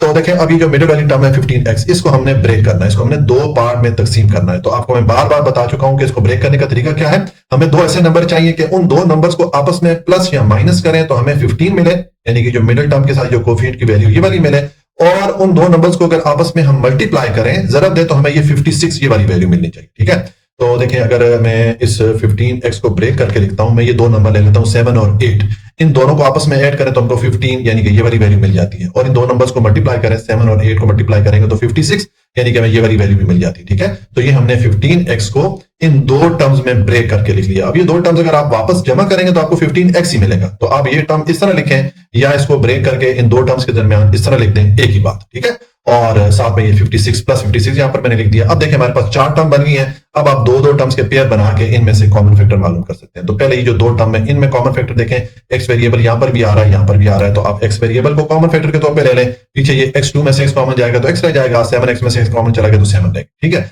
अब ये जो दो टर्म्स हैं इनका पेयर ये जोड़ा बना के इनमें कॉमन फैक्टर देखें, तो इन दोनों में जो नंबर्स आ रहे हैं 8 और 56, इनमें हमने कॉमन फैक्टर देखना है। हमें ऐसी वैल्यू चाहिए या ऐसा नंबर चाहिए जो कि इन दोनों नंबर्स को डिवाइड कर सके। तो ये दोनों नंबर 8 से डिवाइड हो सकते हैं, तो 8 इनका कॉमन फैक्टर हो जाएगा। ठीक है, तो 8x में से 8 कॉमन लेंगे तो आपके पास x रह जाएगा पीछे, और 56 में से 8 कॉमन लेंगे यानी कि 56 पे आप 8 को डिवाइड करेंगे तो 7 आ जाएगा। ठीक है, अब देखिए हमारे पास ये जो एक्सप्रेशन आ रही है इसमें दो टर्म्स बन गई हैं और दोनों में x प्लस 7 कॉमन आ रहा है। तो अब आप x प्लस 7 को कॉमन फैक्टर के तौर पे ले लें, पीछे ये x प्लस 8 रह जाता है, ये मैंने यहां पर लिख दिया। तो ये हमने इस पहली वाली एक्सप्रेशन को फैक्टराइज कर दिया, इसके हमने फैक्टर्स मालूम कर लिए। अब ये जो दूसरी वाली एक्सप्रेशन है इसको भी फैक्टराइज करते हैं। ठीक है, तो हम दूसरी वाली एक्सप्रेशन लिखेंगे और इसको भी हम जो जिस तरह मिडिल टर्म ब्रेक करके हमने ये पहली वाली एक्सप्रेशन को फैक्टराइज किया था, इसको भी हम इसी तरह मिडिल टर्म ब्रेकिंग मेथड से ही सॉल्व करेंगे। ये जो 5x है इसको हमने ब्रेक करके लिखना है, और ब्रेक करने का तरीका क्या बताया आपको मैंने कि हमें दो ऐसे नंबर चाहिए कि उन दो नंबर को आपस में प्लस या माइनस करें तो हमें 5 मिले, और उन दो नंबर्स को आपस में मल्टीप्लाई करें तो हमें -24 मिले, यानी कि ये वाला नंबर मिले। तो देखिए इस 5x को अगर मैं -3x और +8x में ब्रेक करके लिखूं, अब यहां पर मैंने ये दो नंबर -3 और +8 ये दो नंबर मैंने लिखे, इन दो नंबर मैंने इस 5 को ब्रेक कर लिया। अब इन दोनों नंबर को अगर माइनस करें, 8 में से 3 को माइनस करें तो हमें 5 ये वाला नंबर मिल जाता है, और इन दोनों नंबर -3 और 8 को मल्टीप्लाई करेंगे तो हमें -24 मिल जाता है, यानी कि ये वाला नंबर भी मिल जाता है। तो ये हमने इस मिडिल वाली टर्म को ब्रेक करके लिख दिया। ये जो मैंने ब्रेक करके लिखा है इस मिडिल टर्म को, इनको अगर आप वापस माइनस करेंगे यानी कि 8x में से 3x माइनस करेंगे तो आपको वापस ये 5x यही वाली वैल्यू मिलेगी। ठीक है, तो आप इस तरह लिखें या इसको ब्रेक करके लिखें, और पीछे ये -24 था, इसको मैंने यहां पर लिख दिया। ठीक है, तो हमारे पास चार टर्म बन गई है। अब आप दो दो टर्म्स के पेयर ये जोड़े बना के इनमें से कॉमन फैक्टर मालूम कर सकते हैं। तो पहले ये जो दो वाली टर्म है इनमें कॉमन फैक्टर देखें, वेरिएबल x दोनों में कॉमन आ रहा है, तो हम वेरिएबल x को कॉमन लेंगे, तो x2 में से x जाएगा कॉमन तो पीछे x रह जाएगा, 3x में से x कॉमन जाएगा तो 3 रह जाएगा। अब ये जो दो टर्म है इनका पेयर ये जोड़ा बना के इनमें से आप कॉमन फैक्टर देखें, तो यहाँ पर ये जो दो नंबर्स आ रहे हैं 8 और 24, हमें ऐसी वैल्यू चाहिए जो कि इन दोनों नंबर को डिवाइड कर सके। तो ये दोनों नंबर 8 से डिवाइड हो सकते हैं, तो 8 जो है कॉमन फैक्टर हो जाएगा, 8x में से 8 कॉमन जाएगा तो पीछे ये x रह जाएगा, 24 में से 8 को कॉमन लेंगे यानी कि 24 पे 8 को डिवाइड करेंगे तो ये 3 टाइम डिवाइड करता है। अब हमारे पास ये जो एक्सप्रेशन आ रही है इसमें दो टर्म्स बन गई है, दोनों में x -3 कॉमन आ रहा है, देखें यहाँ पर भी आ रहा है और यहाँ पर भी आ रहा है, तो हम x -3 को अब कॉमन फैक्टर के तौर पे ले लेते हैं। पीछे ये वाला x रह गया और 8 रह गया, इसको मैंने यहाँ पर लिख दिया। तो ये हमने जो दूसरी वाली एक्सप्रेशन थी इसको भी फैक्टराइज कर लिया। अब ये जो थर्ड वाली एक्सप्रेशन है x2 + 8x, इसको भी फैक्टराइज करते हैं। तो इसको फैक्टराइज करना आसान है, इसमें देखें हम कॉमन फैक्टर निकाल लेते हैं। ये x वेरिएबल यहाँ पर भी आ रहा है, यहाँ पर भी आ रहा है, तो इसको हम कॉमन लेंगे, पीछे हमारे पास 8 + x रह जाएगा। तो ये हमने जो तीसरी वाली एक्सप्रेशन थी उसको भी फैक्टराइज करके लिख दिया। अब हम इनका HCF मालूम कर सकते हैं। HCF का फॉर्मूला क्या होता है? Product of all common factor, जितने भी इन तीनों एक्सप्रेशन के फैक्टर्स आए हैं इनमें जो कॉमन फैक्टर हैं उनको इकट्ठा करके आपस में जब मल्टीप्लाई करेंगे, उनका आपस में प्रोडक्ट लेंगे तो हमारे पास HCF की वैल्यू आ जाएगी। ठीक है, तो मैं यहां पर लिखता हूं HCF। अब देखें ये x + 8 यहां पर भी आ रहा है, x + 8 यहां पर भी आ रहा है और ये यहां पर भी आ रहा है। तीनों एक्सप्रेशन के लिए हमने जो फैक्टर्स मालूम किए थे, तीनों फैक्टर्स में x + 8 कॉमन है, तो यही हमारा जो है HCF की वैल्यू हो जाएगी। ठीक है, अगर हमारे ये कॉमन फैक्टर एक से ज्यादा होते तो फिर उनको आपस में मल्टीप्लाई करते हैं। ठीक है, क्योंकि HCF का फार्मूला होता है product of all common factor. ठीक हो गया, तो ये हमारा पार्ट 6 कंप्लीट हो गया और इसके साथ ही हमारा क्वेश्चन नंबर 1 भी कंप्लीट हो जाता है। अच्छा जी, अब क्वेश्चन नंबर 2 है find HCF of the following expression by division method. अब हमने HCF या हाईएस्ट कॉमन फैक्टर की वैल्यू मालूम करनी है डिवीजन मेथड से। पिछले क्वेश्चन में हमने फैक्टराइजेशन मेथड से HCF की वैल्यू मालूम की थी, यहाँ पर अब डिवीजन मेथड यानी कि बजरिया तकसीम हमने HCF की वैल्यू मालूम करनी है। तो यहाँ पर अब पार्ट बने, ये हमें दो यहाँ पर एक्सप्रेशन दी गई है, इनके लिए हम HCF की वैल्यू मालूम करते हैं डिवीजन मेथड से। तो डिवीजन मेथड से मालूम करने के लिए आपको इस तरह करना होगा कि आपको यहाँ पर जिस तरह ये दो एक्सप्रेशन दी गई हैं, तो आपने बड़ी वाली एक्सप्रेशन को अंदर रखना है और उस पर छोटी वाली एक्सप्रेशन को डिवाइड कर देना। ठीक है, बड़ी वाली एक्सप्रेशन आपको किस तरह पता चलेगा कि ये एक्सप्रेशन बड़ी है, ये छोटी है? जिस एक्सप्रेशन में वेरिएबल की पावर ज्यादा होती है वो वाली एक्सप्रेशन बड़ी होती है। ठीक है, तो ये वाली एक्सप्रेशन मैंने इसको अंदर रखा और इस पे मैं ये वाली जो दूसरी एक्सप्रेशन है इसको डिवाइड करूंगा। ठीक है, अच्छा, अब यहां पर इस क्वेश्चन में थोड़ा प्रॉब्लम है। यहां पर बुक में जो क्वेश्चन आपको दिया गया है वहां पर ये -9 यहां पर टाइप हुआ है, लेकिन अगर आप -9 के साथ इसको सॉल्व करेंगे तो आपका आंसर जो है वो करेक्ट नहीं आएगा, यानी कि बुक के लास्ट पे जो आंसर दिए गए हैं उससे आपका आंसर मैच नहीं करेगा। आगे जाके मैं इसको एक्सप्लेन कर भी दूंगा। तो ये जो -9 है इसको हमको चेंज करना पड़ेगा -10 के साथ। जो करेक्ट वैल्यू यहाँ पे बनती है वो -10 बनती है। ठीक है, तो मैं इस क्वेश्चन को -10 के साथ सॉल्व कर रहा हूं। आप देख लीजिएगा आपको क्लास टीचर किस तरह करवाते हैं। ठीक है, तो अब हमने ये जो अंदर वाली एक्सप्रेशन है इस पे ये जो बाहर वाली एक्सप्रेशन है इसको डिवाइड करना है। अगर ये एक्सप्रेशन इस अंदर वाली एक्सप्रेशन को पूरा पूरा डिवाइड कर लेती है, यानी कि हमारे पास रिमाइंडर अगर 0 आ जाता है, तो इसका मतलब है कि ये जो एक्सप्रेशन है बाहर वाली, ये अंदर वाली एक्सप्रेशन की HCF की वैल्यू होगी। ठीक है, तो अब इसको हम जब डिवाइड करते हैं तो देखें मैं ये यहाँ पर ऑलरेडी इसको डिवाइड किया हुआ है, मैं इसको एक्सप्लेन कर दूंगा क्योंकि अगर हम इसको डिवाइड करते हुए दिखाएंगे तो हमारी वीडियो बहुत लंबी बन जाएगी।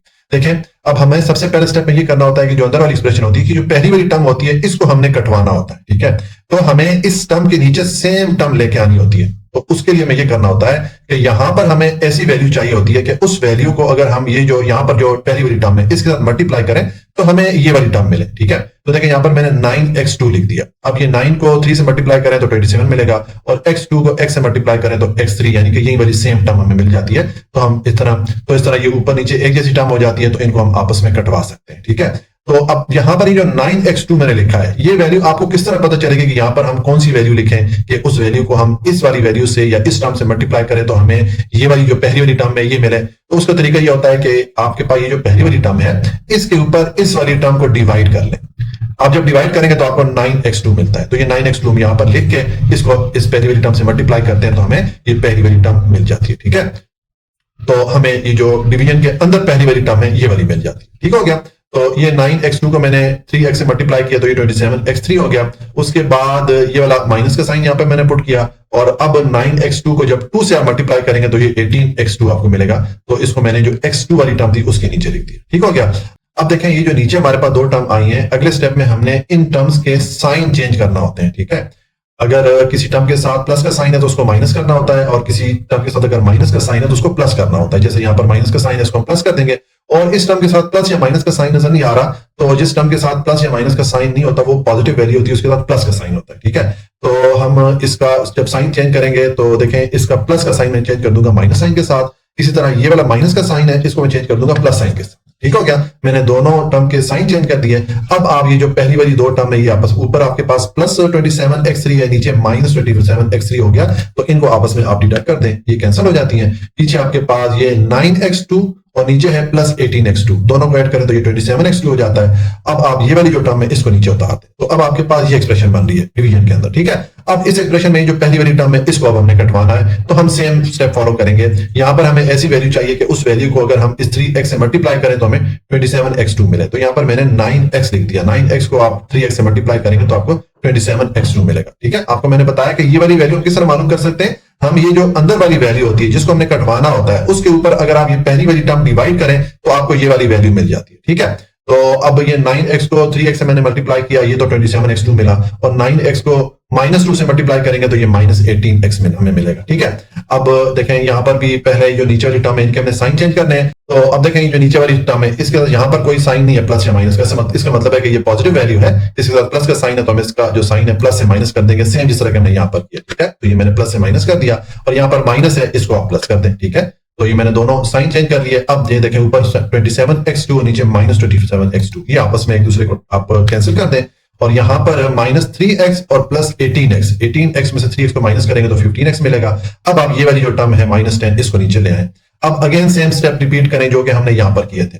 अब यहां पर आपको ऐसी वैल्यू चाहिए कि वो वैल्यू जब हम इस पहली वाली टर्म से मल्टीप्लाई करें तो हमें सेम ये 15x मिले ताकि इनको हम आपस में कटवा सकें। ठीक है, तो यहां पर मैंने 5 पुट कर दिया। ठीक है, अब 5 को आप 3x से मल्टीप्लाई करें तो 15x मिलता है और 5 को आप -2 से मल्टीप्लाई करेंगे तो -10 मिलेगा। ठीक है, हमें दोनों एक जैसी वैल्यू ऊपर और नीचे मिल गई है। अब इनके पहले साइन चेंज कर दें, तो यहां पर ये जो पहली वाली टर्म है इसका साइन चेंज करेंगे तो इसके साथ जब साइन नहीं लिखा उसका मतलब है ये पॉजिटिव वैल्यू से प्लस का साइन है तो हम प्लस से माइनस कर देंगे। और यहां पर इस माइनस साइन को हम चेंज कर देंगे प्लस साइन के साथ। ठीक हो गया, हमने साइन चेंज कर लिए। अब आप देखें ऊपर यहां पर प्लस 15x माइनस 15x, इसको आपस में आप कैंसिल कर दें। इसी तरह ये -10 प्लस 10 ये आपस में कैंसिल हो जाएगा, तो हमारे पास रिमाइंडर क्या आ गया, 0 आ गया। जब रिमाइंडर 0 आ जाता है इसका मतलब है कि ये हमारे पास जो एक्सप्रेशन थी बाहर वाली, इसने इस अंदर वाली एक्सप्रेशन को पूरा पूरा डिवाइड कर लिया। ठीक है, तो जब ये एक्सप्रेशन पूरा पूरा डिवाइड कर लेती है अंदर वाली एक्सप्रेशन को, तो उसका मतलब है कि ये जो एक्सप्रेशन है ये HCF की वैल्यू है। ठीक है, इन दोनों एक्सप्रेशन के लिए जो हाईएस्ट कॉमन फैक्टर है या वो मुश्तरका वैल्यू जो कि इन दोनों एक्सप्रेशन को डिवाइड कर सकती है, वो ये 3x-2 है। ठीक है, तो ये मैं HCF की वैल्यू यहां पर लिख लेता हूं। ये डिवीजन मेथड से हम इस तरह HCF मालूम करते हैं कि हम बड़ी एक्सप्रेशन को अंदर रखते हैं और उस पर छोटी वाली एक्सप्रेशन को डिवाइड करते हैं। अगर छोटी वाली एक्सप्रेशन बड़ी एक्सप्रेशन को पूरा पूरा डिवाइड कर ले, यानी कि रिमाइंडर हमारे पास 0 आ जाए, तो फिर ये छोटी वाली एक्सप्रेशन जो होती है ये HCF की वैल्यू होती है, जो भी आपको दी गई एक्सप्रेशन होती है उनके लिए। ठीक है, अच्छा अब देखें यहाँ पर ये मैंने -10 किया था तो इसने पूरा पूरा डिवाइड कर लिया। अगर यहाँ पर ये -9 होता तो फिर यहाँ पर हमारे पास रिमाइंडर 0 नहीं आता। ठीक है, तो इसलिए हमारा जो आंसर आता वो करेक्ट नहीं होता, इसलिए मैंने ये -9 को चेंज कर दिया था -10 के साथ। आप देख लीजिएगा आपको क्लास टीचर किस तरह करवाते हैं। तो ये हमारा पार्ट 1 कंप्लीट हो जाता है। अच्छा जी, अब पार्ट 2 इसमें हमें ये दो एक्सप्रेशन दी गई है, तो इनके लिए हमने HCF या हाईएस्ट कॉमन फैक्टर की वैल्यू मालूम करनी है डिवीजन मेथड से। ठीक है, तो आपको मैंने बताया कि डिवीजन मेथड से HCF की वैल्यू मालूम करने के लिए आपने ये करना होता है कि जो बड़ी एक्सप्रेशन होती है उसको आप डिवीजन के अंदर रखें और उस पर जो छोटी वाली एक्सप्रेशन है उसको आप डिवाइड कर दें। ठीक है, तो ये बड़ी एक्सप्रेशन थी, इसमें देखें जो वेरिएबल की पावर है वो बड़ी है इस वाली एक्सप्रेशन से। यहाँ पर वेरिएबल की पावर 3 आ रही है, यहाँ पर वेरिएबल की पावर 2 आ रही है, तो इसलिए ये एक्सप्रेशन हमारी बड़ी होगी। इसको मैंने अंदर रख लिया डिवीजन के, और इस पे मैं ये जो छोटी वाली एक्सप्रेशन है इसको डिवाइड कर रहा हूँ। अच्छा, अब इस क्वेश्चन में वही प्रॉब्लम है जो कि पार्ट 1 में था। यहाँ पर आपको बुक में -15 टाइप करके दिया गया है। अगर आप -15 रख के इसको सॉल्व करेंगे तो आपका जो आंसर है वो करेक्ट नहीं आएगा। अगर इस -15 को चेंज किया जाए -9 के साथ और इसको सॉल्व किया जाए तो फिर हमारा जो आंसर है वो बुक के आंसर के साथ मैच करता है, इसलिए मैंने इसको करेक्ट कर लिया -9 के साथ और इसके साथ सॉल्व कर रहा हूं। ठीक है, आप देख लीजिएगा आपको क्लास टीचर किस तरह करवाते हैं। तो अब हमने डिवीजन मेथड से इसको सॉल्व करना है, HCF की वैल्यू मालूम करनी है। तो आपको मैंने पिछले पार्ट में बताया कि पहला स्टेप डिवीजन मेथड में हमने ये करना होता है कि जो अंदर वाली हमारी एक्सप्रेशन होती है, इसमें जो पहली वाली टर्म होती है इसको हमने कटवाना होता है। उसके लिए हमें सेम टर्म इस टर्म के नीचे लानी होती है ताकि उनको आपस में हम कैंसिल कर सकें। ठीक है, तो अब ये सेम टर्म किस तरह आएगी, उसके लिए हमें यहां पर ऐसी वैल्यू चाहिए होती है। देखिए मैं इसको डिवाइड करता हूं। अब यहां पर ऊपर हमें ऐसी वैल्यू चाहिए होती है कि इस वैल्यू के साथ अगर ये पहली वाली टर्म को हम मल्टीप्लाई करें तो हमें सेम ये वाली टर्म मिले। ठीक है, तो यहां पर देखें अगर मैं x लिखूं, इस x को आप x2 से मल्टीप्लाई करें तो हमें x3 यानी कि ये वाली टर्म मिलती है। ठीक है, तो इसलिए यहां पर मैंने x लिख दिया। अच्छा, अब आपको किस तरह पता चलेगा कि यहां पर हमने x ही लिखना है, तो उसका मैंने आपको तरीका ये बताया है कि आपने जिस टर्म को कटवाना होता है उस टर्म पे आप ये जो पहली वाली टर्म होती है बाय वाली एक्सप्रेशन की, इसको डिवाइड करें। डिवाइड करेंगे तो आपको ये वाली वैल्यू मिल जाती है। ठीक है, तो आप इस तरह भी यहाँ की जो वैल्यू आपने लिखनी होती है वो मालूम कर सकते हैं। तो बहरहाल यहाँ पर मैंने x लिखा, अब x को आप x2 से मल्टीप्लाई करें ये x3 हो जाएगा, फिर x को आप -4x से मल्टीप्लाई करें तो ये -4x2 हो जाएगा, और x को आप +3 से मल्टीप्लाई करेंगे तो ये +3x हो जाएगा। ठीक है, अब ये जो नीचे वाली एक्सप्रेशन है इसमें जो मुख्तलिफ टर्म है इनके आप पहले साइन चेंज कर दें। ठीक है, अगर प्लस का साइन है तो उसको माइनस कर दें, माइनस का साइन है तो उसको प्लस कर देंगे। अब देखें यहाँ पर ये माइनस का साइन है तो इसको मैं प्लस साइन के साथ चेंज कर दूंगा, ये प्लस का साइन है तो इसको मैं माइनस साइन के साथ चेंज कर दूंगा, और यहाँ पर कोई साइन नहीं आ रहा तो आपको मैंने बताया था कि जब किसी टर्म के साथ प्लस या माइनस का साइन नहीं होता इसका मतलब है वो पॉजिटिव वैल्यूज के साथ प्लस का साइन है, तो हम इस प्लस को माइनस कर देंगे। ठीक है, ये मैंने साइन चेंज कर दिया। अब देखें यहाँ पर ये ऊपर +x3 और -x3 ये दो वैल्यूज आ रही है तो इनको आपस में हम कैंसिल कर देते हैं। इसको हमने डिडक्ट कर लिया। पीछे ये -9x2 में से 4x2 को माइनस करेंगे, पीछे ये -9x2 और +4x2, 9x2 में से 4x2 को माइनस करें तो आपको 5x2 मिलेगा। साइन किसका आएगा, बड़ी वैल्यू का। 9 के साथ चूंकि माइनस का साइन था और 9 4 से बड़ा है इसलिए यहां पर मैंने माइनस का साइन पुट कर दिया। ठीक है, और यहां पर ये +21x है और ये -3x है। 21x में से 3x को माइनस करें तो 18x आ जाएगा। ठीक है, और अब नेक्स्ट आप ये वाली जो आपकी टर्म है इसको भी आप नीचे उतार। ठीक हो गया, अब हमारे पास ये एक्सप्रेशन बन रही है, तो अब इसमें हमने ये जो पहली वाली टर्म आ रही है 5x2, अब इसको हमने कटवाना है। ठीक है, इसको हमने डिडक्ट करवाना है, तो सेम प्रोसेस हमें करना होगा। यहां पर हमें ऐसी वैल्यू चाहिए कि उस वैल्यू को अगर हम 5x2 से मल्टीप्लाई करें तो हमें -5x2 मिले। ठीक है, तो देखें यहाँ पर अगर मैं -5 पुट करता हूँ, -5 को आप x2 से मल्टीप्लाई करेंगे तो आपको सेम वैल्यू -5x2 मिल जाएगी। ठीक है, और उसके बाद ये -5 को आप -4x से मल्टीप्लाई करेंगे तो माइनस माइनस मल्टीप्लाई होकर प्लस हो जाता है, और 4x 5 से मल्टीप्लाई होगा तो 20x हो जाएगा। ठीक है, और फिर ये -5 को +3 से मल्टीप्लाई करेंगे तो ये -15 हो जाए। ठीक है, अब यहाँ पर ये जो नीचे वाली टर्म्स आ रही हैं इनके आप साइन चेंज कर दें। यहाँ पर पहले माइनस का साइन है इसको प्लस कर दें। ठीक है, और ये प्लस का साइन है इसको माइनस कर दें, ये माइनस का साइन इसको प्लस कर दें। अब ये जो पहली वाली टर्म आ रही है इन दोनों को आपस में आप डिडक्ट कर सकते हैं, क्योंकि ऊपर -5x2 है, नीचे +5x2, तो इनको हम आपस में कैंसिल कर लेते हैं। ठीक हो गया। और यहाँ पर +18x और -20x, 20 में से 18 को माइनस करें तो 2 आएगा, साथ में मैंने x लिख दिया। साइन किसका आएगा? बड़ी वैल्यू का। 20 चूंकि 18 से बड़ा था, इसके साथ माइनस का साइन था, इसलिए यहाँ पर मैंने माइनस का साइन पुट कर दिया। ठीक है। और यहाँ पर ये -9 और +15, 15 में से 9 को माइनस करेंगे तो 6 आ जाएगा। अब ये जो हमारे पास अंदर वाली एक्सप्रेशन आई है, ये अब इस बाहर वाली एक्सप्रेशन से छोटी है। ठीक है। तो इसका मतलब है कि ये वाली एक्सप्रेशन अब इस पे हम डिवाइड नहीं कर सकते। अब हमें ये करना पड़ेगा कि हमें ये जो छोटी एक्सप्रेशन है इसको बाहर रख के इस वाली एक्सप्रेशन पे डिवाइड करना पड़ेगा। ठीक है। हम इस एक्सप्रेशन को आप डिवीजन के अंदर लिख लेंगे और इस पे हमने इस वाली एक्सप्रेशन को आप डिवाइड करना है। लेकिन यहाँ पर देखें, हमें ये जो इस x के साथ -2 आ रहा है, इसको हमें हटाना पड़ेगा, क्योंकि यहाँ पर देखें x2 आ रहा है। हमने ये जब जिस तरह यहाँ पर हमने ये दो टर्म शुरू में कटवाई थी, हमें शुरू में इस वाली टर्म को कटवाना पड़ेगा, तो उसके लिए हमें ये -2 को यहाँ से हटाना पड़ेगा। ठीक है। तो उसके लिए आप क्या करें कि आप ये -2 को इस एक्सप्रेशन में से कॉमन फैक्टर के तौर पे लेंगे। ठीक है। -2 को जब कॉमन फैक्टर के तौर पे लेंगे तो यहाँ पर x रह जाएगा, ये वाला माइनस इस प्लस को माइनस कर देगा, और 6 में से 2 को कॉमन लेंगे, यानी कि 6 पे 2 को डिवाइड करें तो हमारे पास 3 आ जाएगा। ठीक है। तो हमारे पास ब्रैकेट के अंदर ये जो एक्सप्रेशन आ रही है x -3, इससे अब हमने इस वाली एक्सप्रेशन को डिवाइड करना है। ये जो बाहर वाली एक्सप्रेशन है इसको हमने x -3 से अब डिवाइड करना है। तो इसलिए ये जो -2 है इसको हम इग्नोर कर देंगे। यहाँ पर मैंने लिख दिया इग्नोरिंग -2, इसको हम ड्रॉप कर देंगे, इसको हम छोड़ देंगे, और x -3 से अब इस वाली वैल्यू को आपको डिवाइड करें। ठीक है। देखिए जब डिवाइड करेंगे तो आपके पास इस तरह एक्सप्रेशन बन जाएगी। सेम यहाँ पर वही हमने स्टेप करना है। पहले स्टेप में ये जो अंदर वाली एक्सप्रेशन की पहली टर्म है इसको हमने कटवाना है, तो उसके लिए यहाँ पर हमें ऐसी वैल्यू चाहिए कि उस वैल्यू को जब इस पहली वाली टर्म से मल्टीप्लाई करें, बाई वाली जो हमारी एक्सप्रेशन है, हमारे पास सेम ये पहली वाली टर्म आनी चाहिए। तो यहाँ पर मैंने x पुट कर लिया, x को x से मल्टीप्लाई करें तो ये x2 आ जाता है। सेम टर्म मिल जाती है तो उसको हम आपस में डिडक्ट करवा सकते हैं। आपको मैंने बताया कि ये वाली जो टर्म है, आप किस तरह आपको मालूम पड़ेगा कि यहाँ पर x आएगा या कोई भी वैल्यू आएगी, उसके लिए आपने क्या करना होगा कि ये जो अंदर वाली एक्सप्रेशन है इसमें जिस टर्म को आपने कटवाना है उस टर्म पे आप ये जो बाहर वाली एक्सप्रेशन है इसकी पहली वाली टर्म को डिवाइड करें, तो अगर x2 पे आप x को डिवाइड करेंगे तो आपको x मिल जाता है, यानी कि ये वाली वैल्यू मिल जाती है। तो आप इस तरह भी मालूम कर सकते हैं कि यहाँ पर कौन सी वैल्यू आएगी। ठीक है। तो अब ये x को x से मल्टीप्लाई किया तो x2 हो गया, x को -3 से मल्टीप्लाई करेंगे तो -3x हो जाएगा।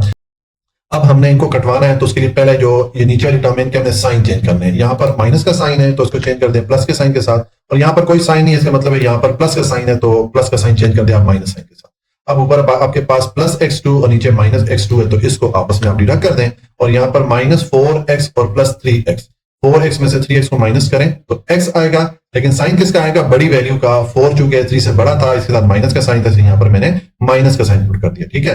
और ये जो +3 है इसको मैं नीचे उतार के ले आया। ठीक है। तो अब हमारे पास ये -x + 3 आ रहा है। तो अब ये -x को हमने कटवाना है, तो उसके लिए यहाँ पर हमें ऐसी वैल्यू चाहिए जो कि हम यहाँ पर लिखें और उसको इस x से मल्टीप्लाई करें तो हमें -x मिले। तो यहाँ पर मैंने -1 पुट कर दिया। -1 को आप x से मल्टीप्लाई करें तो -x मिलेगा, और -1 को -3 से मल्टीप्लाई करेंगे तो +3 मिलेगा। ठीक है। अब ये नीचे वाली टर्म के आप साइन चेंज कर दें, यहाँ पर माइनस का साइन है तो प्लस कर दें, ये प्लस का साइन है इसको माइनस कर दें। ठीक है।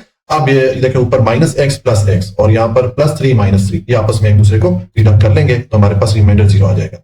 तो जब रिमाइंडर 0 आ गया, इसका मतलब है कि ये जो बाहर वाली हमारे पास एक्सप्रेशन थी x -3, इसने इस अंदर वाली एक्सप्रेशन को पूरा डिवाइड कर लिया। तो जो एक्सप्रेशन पूरा डिवाइड कर ले, यानी कि हमारे पास रिमाइंडर 0 आ जाए, तो वो जो एक्सप्रेशन होती है वो HCF की वैल्यू होती है। ठीक है। तो मैं यहाँ पर HCF की वैल्यू लिख लूंगा, HCF = x -3। ये हमारा पार्ट 2 कंप्लीट हो जाता है।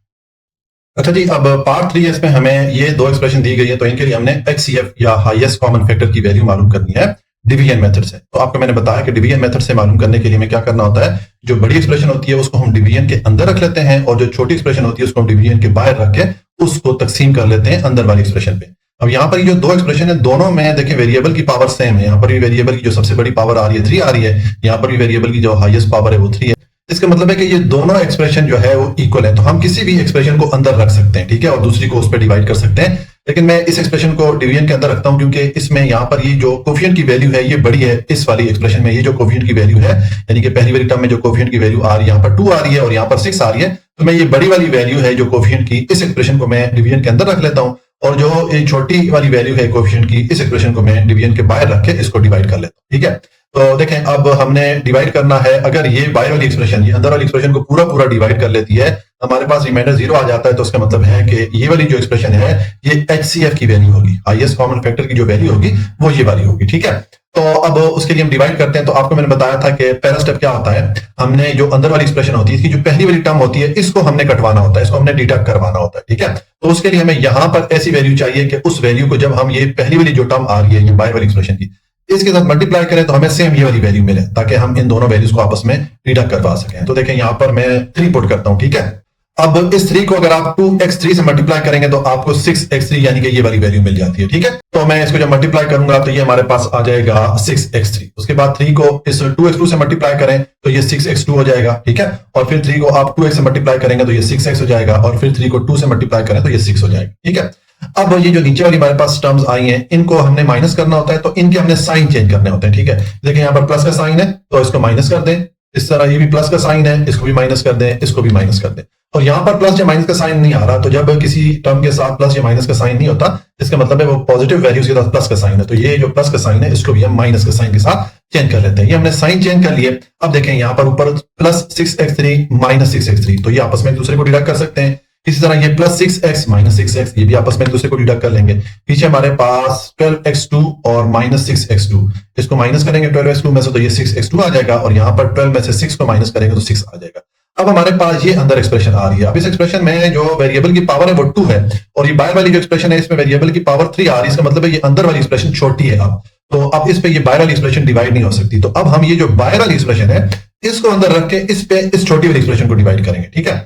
तो उसके लिए मैं ये करना पड़ेगा, देखें ये बाहर वाली जो एक्सप्रेशन यहाँ पर 2x3 पहली टर्म में आ रहा है, तो इसको कटवाने के लिए यहाँ पर हमें 2x2 की वैल्यू चाहिए, ठीक है। तो उसके लिए हम ये जो 6 यहाँ पर आ रहा है और यहाँ पर आ रहा है, इनमें से 3 को कॉमन ले लेते हैं, ठीक है। ये मैंने 3 को कॉमन फैक्टर के तौर पे ले लिया, तो यहाँ पर 2x2 रह जाएगा और यहाँ पर 2 रह जाएगा, ठीक है। अब हमें ये 2x2 + 2 ये वाली वैल्यू चाहिए, क्योंकि इसको डिवाइड करेंगे तो हमारी जो पहली वाली टर्म है ये डिडक्ट होगी, ठीक है। तो ये जो 3 है इसको हम इग्नोर कर लेते हैं, तो मैंने लिख दिया इग्नोरिंग 3, यानी कि ये वाला जो 3 है इसको हम इग्नोर कर लेते हैं, और ये 2x2 + 2 इसको हम इस वाली एक्सप्रेशन पे डिवाइड करते हैं। तो देखिए जब आप डिवाइड करेंगे आपके पास इस तरह एक्सप्रेशन आ जाएगी। ये मैंने बाहर वाली एक्सप्रेशन को आप डिवीजन के अंदर लिख दिया, और ये जो 2x2 मैंने यहाँ पर मालूम किया था 2x2 + 2 इसको मैंने यहाँ पर लिख दिया। अब सेम हमने स्टेप करना है, यानी कि जो पहली वाली टर्म है इसको हमने डिडक्ट करवाना है। तो उसके लिए यहाँ पर ऐसी वैल्यू चाहिए कि उस वैल्यू को जब हम इस 2x2 से मल्टीप्लाई करें तो हमें 2x3 मिले, ठीक है। तो यहाँ पर मैंने x पुट किया, x को 2x2 से मल्टीप्लाई करें तो आपको 2x3 यानी कि ये वाली टर्म मिल जाती है, ठीक है। आपको मैंने यहाँ पर बताया था कि आपको ये किस तरह पता चलेगा, यहाँ पर x ही आएगा, ये वैल्यू किस तरह आपको मालूम पड़ेगी। उसके लिए आपने जिस टर्म को कटवाना होता है, डिडक्ट करवाना होता है, उस पे आप ये जो बाहर वाली एक्सप्रेशन है इसकी पहली वाली टर्म को डिवाइड करें तो आपके पास ये वाली वैल्यू आ जाती है, ठीक है। तो आप इस तरह भी यहाँ पर जो वैल्यू आएगी वो मालूम कर सकते हैं। अब देखें ये x को 2x2 से मल्टीप्लाई किया तो ये 2x3 हो गया, और ये x को 2 से मल्टीप्लाई किया तो ये 2x मिलेगा। तो मैंने x वेरिएबल वाली टर्म के नीचे इसको लिख दिया, ठीक है। अब आप इनके साइन चेंज कर दें, नीचे वाली टर्म के यहाँ पर ये प्लस का साइन है तो इसको आप माइनस साइन के साथ चेंज कर दें, और यहाँ पर कोई साइन नहीं, इसका मतलब एक पॉजिटिव वैल्यू है, प्लस का साइन है तो इसको भी आप माइनस कर दें, ठीक है। अब ये ऊपर आ रहा है +2x3 और नीचे -2x3, तो इसको डिडक्ट कर दें। यहाँ पर ऊपर आ रहा है +2x, नीचे है -2x, तो इसको डिडक्ट कर दें। तो पीछे आपके पास ये 2x2 आ जाएगा, इसको मैंने लिख दिया, और इस 2 को मैंने नीचे उतार दिया, ठीक है। अब आपके पास ये वैल्यू आ रही है। तो देखें ये जो एक्सप्रेशन है सेम इसके इक्वल है, इसका मतलब है यहाँ पर अगर हम 1 पुट करें और 1 को ऐसे मल्टीप्लाई करें तो हमें सेम ये वाली टर्म मिल जाती है, ठीक है। तो यहाँ पर मैंने 1 पुट किया, 1 को इन दोनों टर्म्स के साथ मल्टीप्लाई करेंगे तो ये वाली वैल्यूज आ जाएंगी। अब नीचे वाली टर्म्स के साइन चेंज कर लें, इस प्लस को माइनस कर दें, और यहाँ पर भी जब साइन नहीं लिखा उसका मतलब प्लस का साइन है तो उसको भी माइनस कर दें। अब आप इन दोनों को डिडक्ट कर सकते हैं, इसको भी डिडक्ट कर लें और इसको भी डिडक्ट कर लें, रिमाइंडर 0 आ जाता है। तो जब रिमाइंडर 0 आ गया इसका मतलब है कि ये वाली जो एक्सप्रेशन है इस अंदर वाली एक्सप्रेशन पे पूरी डिवाइड हो गई है। तो जो एक्सप्रेशन पूरी डिवाइड होती है वो HCF की वैल्यू होती है, ठीक है। तो हमारी HCF की वैल्यू क्या हो जाएगी, ये 2x2 + 2 ये। तो मैं यहाँ पर नीचे लिख लेता हूं कि हमारी HCF की वैल्यू जो है ये वाली मैंने लिख दी, ठीक है। अब आप यहाँ पर ये 2 को कॉमन भी ले सकते हैं, ठीक है। मैंने 2 को कॉमन लिया तो अदर x2 + 1 रह जाएगा, ये हमारा आंसर आ जाता है। अब बुक में यहाँ पर x को भी ऐड किया गया है, जो कि मुझे लगता है टाइपिंग मिस्टेक है, जो करेक्ट आंसर है वो ये वाला है। तो ये हमारा पार्ट 3 कंप्लीट हो जाता है। और उसके बाद पार्ट 4 है, उसमें इस तरह की एक्सप्रेशन दी गई है जिनमें के कुछ मिस्टेक है, इनसे अगर आप सॉल्व करेंगे तो आपका क्वेश्चन सॉल्व नहीं होता। तो हम इसको फिलहाल छोड़ देंगे, आगे जब बुक में करेक्शन होगी इंशाल्लाह तो फिर हम इस पार्ट को देख लेंगे, ठीक है। इस तरह ये हमारा क्वेश्चन नंबर 2 कंप्लीट हो जाता है। अच्छा जी, अब क्वेश्चन नंबर 3 है find LCM least common multiple, या उर्दू में कहेंगे जू इजाफी अकल of the following expression by using prime factorisation method. हमें ये नीचे कुछ एक्सप्रेशन दी गई हैं, इनके लिए हमने LCM या लीस्ट कॉमन मल्टीपल की वैल्यू मालूम करनी है प्राइम फैक्टराइजेशन मेथड से। यानी कि हमें ये जो मुख्तलिफ एक्सप्रेशन दी गई हैं इनके हमें पहले फैक्टर्स बनाने पड़ेंगे, फिर हम इनके लिए LCM की वैल्यू मालूम करेंगे। तो देखें पीछे आपको मैंने HCF का बताया था, या हाईएस्ट कॉमन फैक्टर। मैंने इन 2 नंबर की एग्जांपल से आपको समझाया था कि जो HCF की अमाउंट होती है वो ऐसी बड़ी से बड़ी वैल्यू होती है या ऐसा बड़ा नंबर होता है जो कि इन दोनों को डिवाइड कर सके। मैंने आपको बताया था कि ये जो दो नंबर है ये देखें 3 से भी डिवाइड हो सकते हैं, 9 से भी हो सकते हैं, 27 से भी हो सकते हैं। तो चूंकि हमने हाईएस्ट कॉमन फैक्टर की बात करनी है, हाईएस्ट वैल्यू यहाँ पर 27 है जो कि इन दोनों को डिवाइड कर सकता है, तो इसका मतलब है कि ये 27 इन दोनों के लिए हाईएस्ट कॉमन फैक्टर है। ये मैंने आपको एचसीएफ का बताया था। अब एलसीएम क्या है?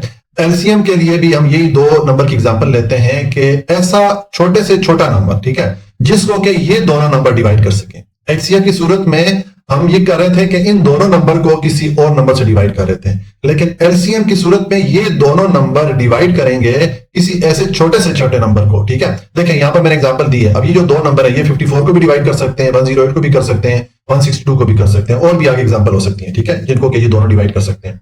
तो अब इन तीन नंबर में देखें सबसे छोटी वैल्यू कौन सी है? ये 54 है। तो ये जो है एलसीएम, लीस्ट कॉमन मल्टीपल, हमें लीस्ट वैल्यू चाहिए, सबसे छोटी वैल्यू चाहिए जिसको कि ये दोनों नंबर डिवाइड कर सकें। इसको जो है हम कहेंगे ये एलसीएम की वैल्यू, ठीक है। एलसीएम की सूरत में हम हाईएस्ट वैल्यू देखते थे उस नंबर की जो कि इन दोनों नंबर को डिवाइड कर सके, और एलसीएम की सूरत में हम छोटी से छोटी या लीस्ट वैल्यू देखेंगे जिसको कि ये दोनों नंबर डिवाइड कर सके, जो कि इन दोनों नंबर का मल्टीपल हो, इसलिए इसको लीस्ट कॉमन मल्टीपल कहते हैं। मल्टीपल का मतलब वो वैल्यू होती है जिसको कि कोई दूसरी वैल्यू डिवाइड कर सके, ठीक है। तो अब यही चीज, ये तो मैंने आपको नंबर से एग्जांपल दे दी। अब यही चीज यहां पर ये अलजेब्राइक एक्सप्रेशन की सूरत में हमने करनी है, ठीक है। हमें ये अलजेब्राइक एक्सप्रेशन दी गई है, इनके लिए हम एलसीएम की वैल्यू फाइंड करेंगे, यानी कि वो वैल्यू फाइंड करेंगे जिसको ये तीनों एक्सप्रेशन डिवाइड कर सके, ठीक है। तो अब यहां पर हमने फैक्टराइजेशन मेथड यूज करना है, यानी कि ये जो मैं तीन एक्सप्रेशन दी गई है, पहले हमें इनके फैक्टर्स बनाने पड़ेंगे, फिर हम एलसीएम की वैल्यू फाइंड करते हैं। तो पहले जो तीन हमारे पास एक्सप्रेशन, इनके मैं फैक्टर्स बनाता हूं। मैंने ये तीनों एक्सप्रेशन लिख दी, अब इनके मैं फैक्टर मालूम करता हूं। देखें पहले इस वाली एक्सप्रेशन के फैक्टर मालूम करते हैं। तो ये मैं लिखूंगा 2, और a2 को मैंने a इंटू ए और ये मैंने इंटू बी लिख दिया। मैंने इस एक्सप्रेशन को छोटे छोटे पार्ट्स में डिवाइड कर लिया या छोटे छोटे फैक्टर्स में डिवाइड कर लिया। इसी तरह इस एक्सप्रेशन को आप जब डिवाइड करेंगे तो 4 को आप 2 इंटू 2 लिख सकते हैं, और ये a b2 को आप a b इंटू b लिख सकते हैं। इस तरह ये 6ab को आप जब करेंगे तो ये 6 को आप 2 इंटू 3 लिख सकते हैं, और a इंटू b आ जाएगा। तो ये हमने इसके फैक्टर्स बना दिए। अब हम एलसीएम की वैल्यू मालूम करेंगे।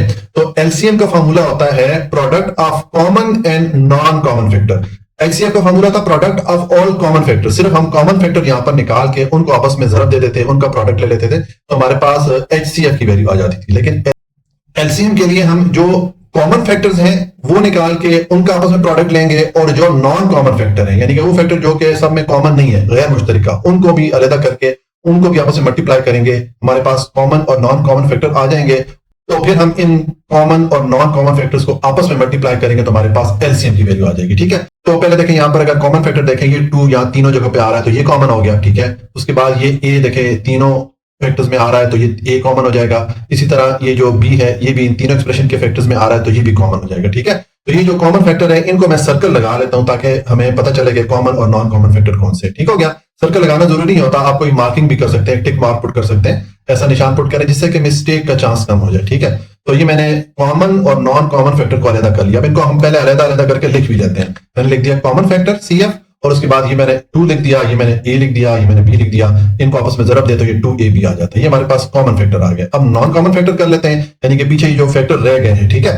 तो मैंने लिख दिया NCF, non common factor is equal to, अब देखें ये वाला मैंने 2 लिख दिया, फिर ये वाला 3 लिख दिया, फिर ये वाला a लिख दिया, और ये वाला b लिख दिया। इनको आपस में ज़रब दें तो ये 6ab हो जाएगा। तो ये हमारे पास नॉन कॉमन फैक्टर भी आ गए। अब हम एलसीएम की वैल्यू मालूम कर सकते हैं। एलसीएम का फॉर्मूला मैंने आपको बताया कि product of common and non common factor, common और नॉन कॉमन फैक्टर को आपस में ज़रब देंगे तो हमारे पास एलसीएम की वैल्यू आ जाएगी, ठीक है।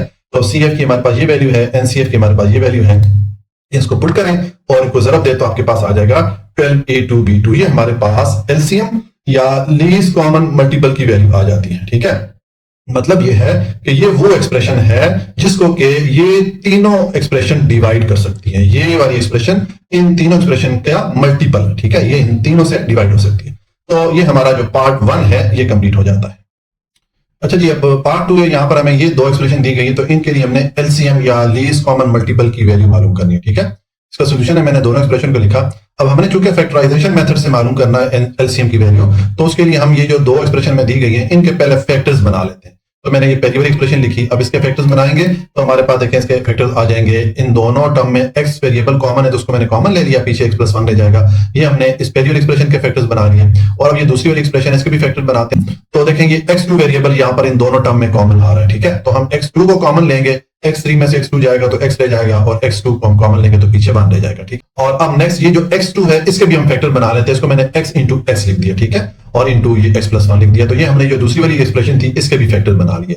अब इसमें जो कॉमन और नॉन कॉमन फैक्टर्स है वो हम अलग-अलग कर लेते हैं। तो पहले मैं कॉमन फैक्टर लिखता हूं, मैंने लिख दिया CF। अब देखें ये x यहां पर भी आ रहा है, यहां पर भी आ रहा है, तो x एक हमारा ये x कॉमन हो जाएगा, और एक ये x+1 यहां पर भी आ रहा है, यहां पर भी आ रहा है, तो ये भी हमारा कॉमन फैक्टर के तौर पे आ जाएगा। तो ये हमारे कॉमन फैक्टर आ गए।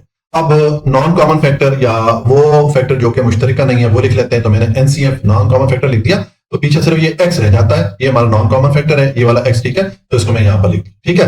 तो अब हमारे पास ये कॉमन और नॉन कॉमन फैक्टर आ गए, तो हम एलसीएम की वैल्यू मालूम कर सकते हैं। एलसीएम का क्या फॉर्मूला मैंने आपको बताया था, product of common and non common factor. ये जो हमने कॉमन और नॉन कॉमन फैक्टर मालूम किए हैं, इनका हम प्रोडक्ट लेंगे, इनको आपस में मल्टीप्लाई करेंगे तो हमारे पास एलसीएम की वैल्यू आ जाएगी। तो ये मैंने कॉमन फैक्टर पुट कर लिया, ये मैंने नॉन कॉमन फैक्टर पुट कर लिया, इनको मल्टीप्लाई करेंगे तो ये x को x से मल्टीप्लाई करें, x2 हो जाएगा, और साथ में x+1 लिख दें, ठीक है। तो ये हमारे पास एलसीएम की वैल्यू आ जाती है इन दोनों एक्सप्रेशन के लिए। ये हमारा पार्ट 2 कंप्लीट हो जाता है।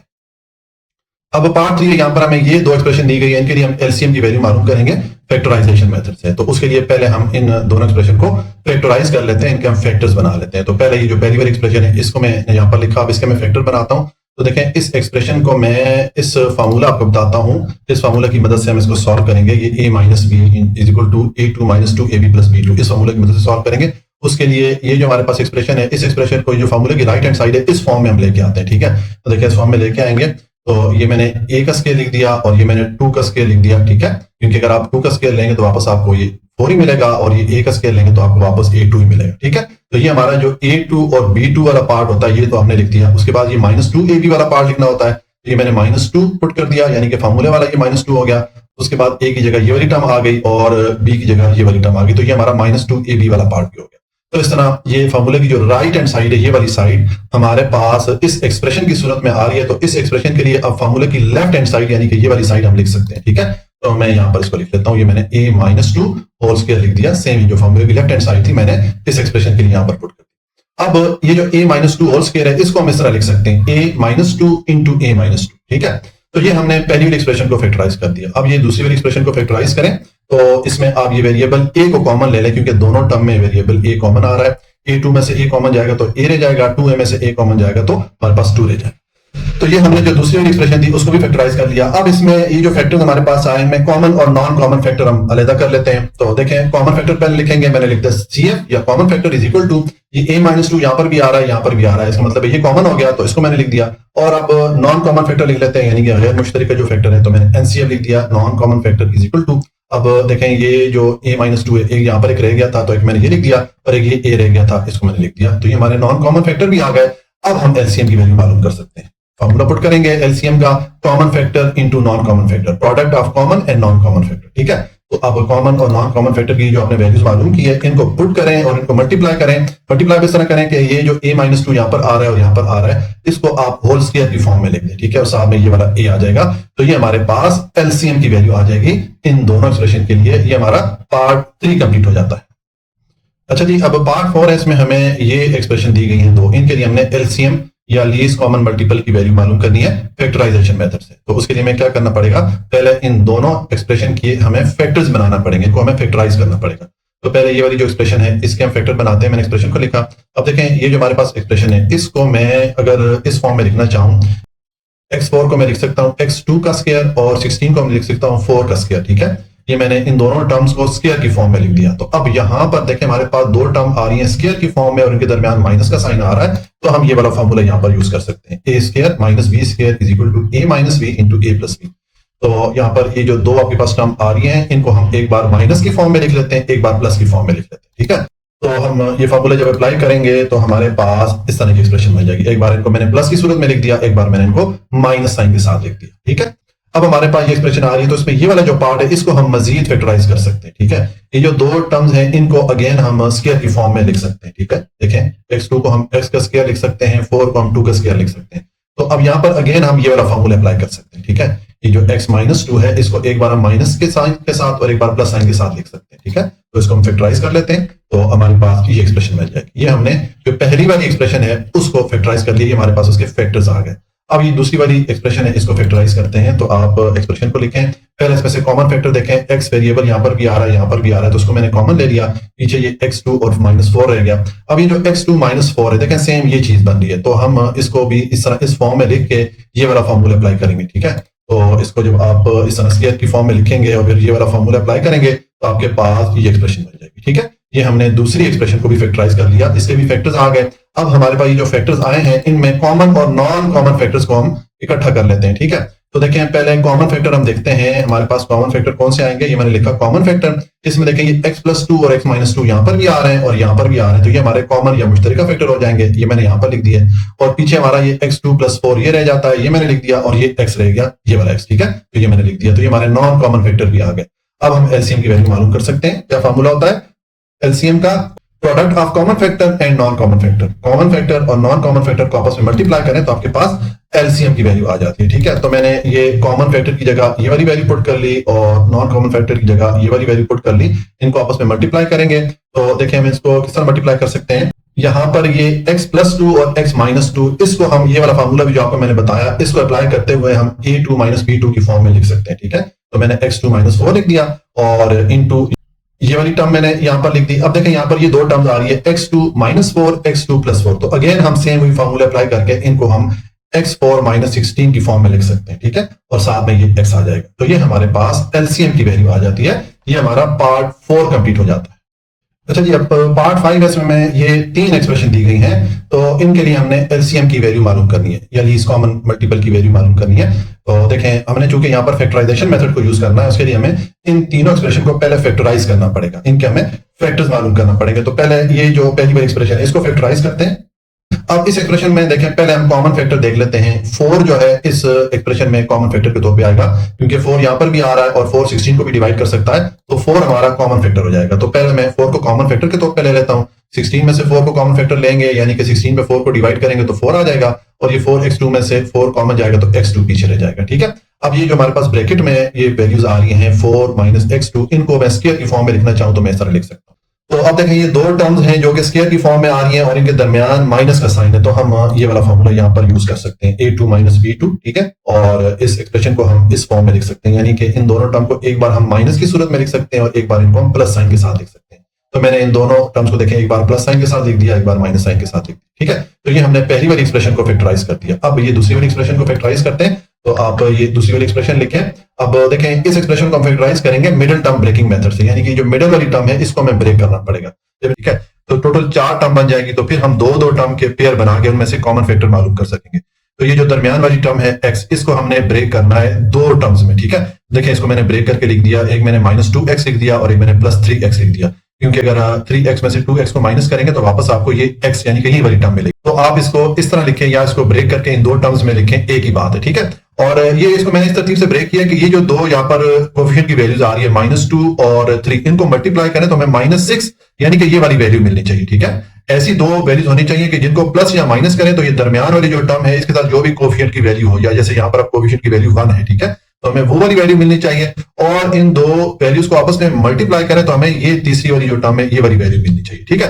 बहरहाल इसको मैंने ब्रेक कर दिया। अब हमारे पास टोटल 4 टर्म है, तो 4 टर्म में आप दो टर्म के पेयर बना के इनमें से कॉमन फैक्टर मालूम कर लें।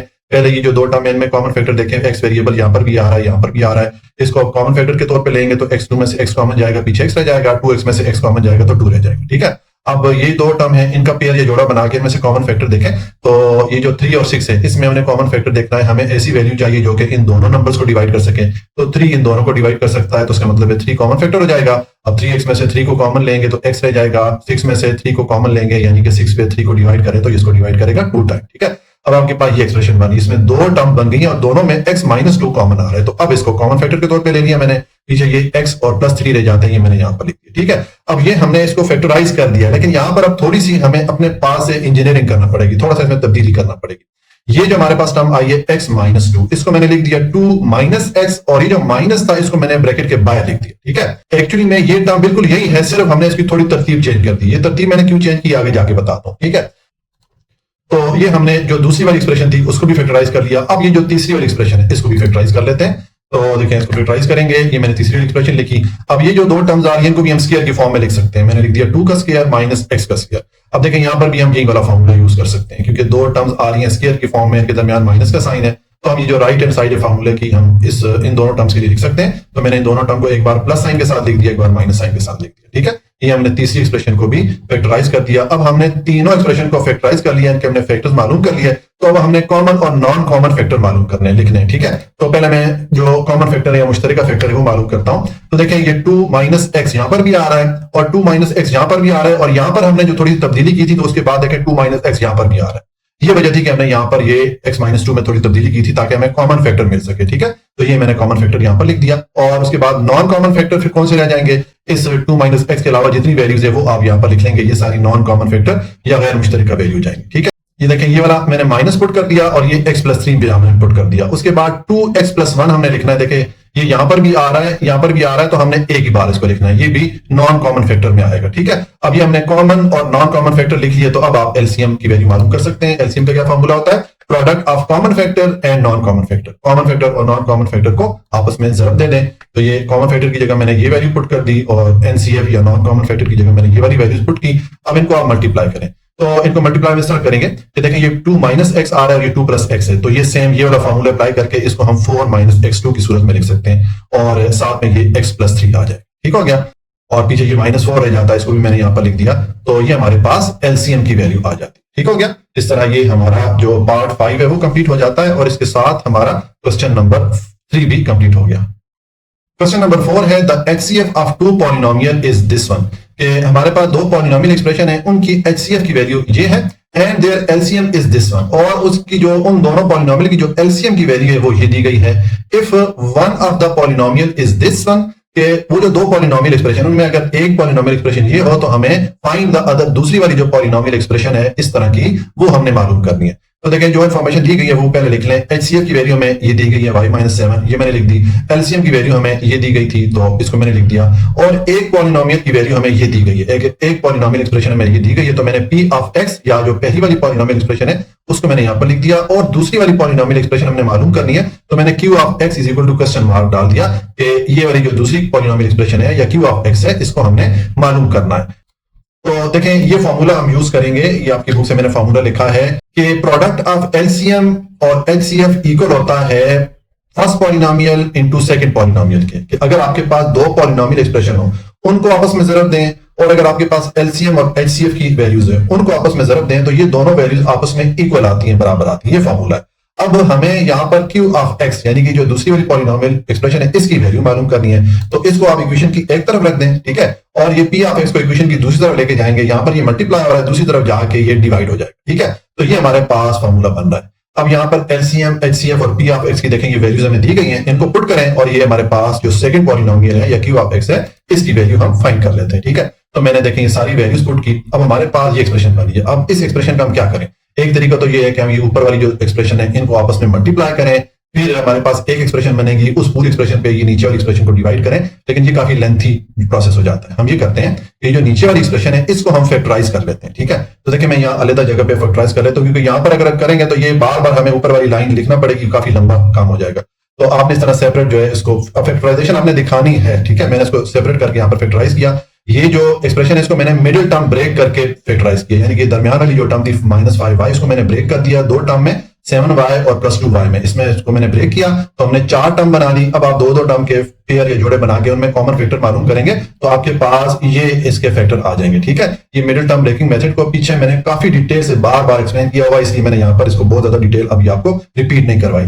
तो ये जो हमारे पास फैक्टर्स आए हैं इस एक्सप्रेशन के लिए, इसकी जगह आप ये वाला फैक्टर पुट कर लें। ठीक है, तो देखें ये जो फैक्टर मैंने पुट किया इसका फायदा ये हो गया कि ये y-7 और ये y-7 आपस में एक दूसरे को डिडक्ट कर सकते हैं। ठीक है, तो ये आपस में एक दूसरे को डिडक्ट कर लेंगे। पीछे हमारे पास ये वाली एक्सप्रेशन डिवाइडेड बाय y+2 ये वाली रह जाएगी। ठीक है, तो ये मैंने लिख दी है। अब आप ये जो ऊपर वाली एक्सप्रेशन है इस पे नीचे वाली एक्सप्रेशन को डिवाइड कर ले। ठीक है, तो हम इसको डिवाइड करते हैं। तो डिवीजन का भी मैंने आपको क्वेश्चन नंबर 2 में काफी डिटेल से बता दिया कि डिवाइड किस तरह करते हैं। ठीक है, तो ये आप थोड़ी देर के यहाँ पर स्क्रीन को पास करके देख सकते हैं कि मैंने इसको किस तरह डिवाइड किया है। और क्वेश्चन नंबर 2 आप देख लें, वहां पर मैंने ये प्रोसेस पूरा डिटेल से बार बार एक्सप्लेन किया हुआ है कि आप किस तरह डिवाइड कर सकते हैं दो पॉलिनोमियल एक्सप्रेशन को। ठीक है, तो जब आप डिवाइड करेंगे तो आपको ये वैल्यू मिलेगी। अब ये हमारे पास जो ऊपर वैल्यू आई है, ये जो सेकंड पॉलिनोमियल है उसकी वैल्यू होती है। ठीक है, तो यहां पर जो है हम लिख लेंगे कि जो सेकंड पॉलिनोमियल है ये हमारे पास इसकी ये वाली वैल्यू आ जाती है। ठीक है, तो ये हमारा आंसर हो जाता है।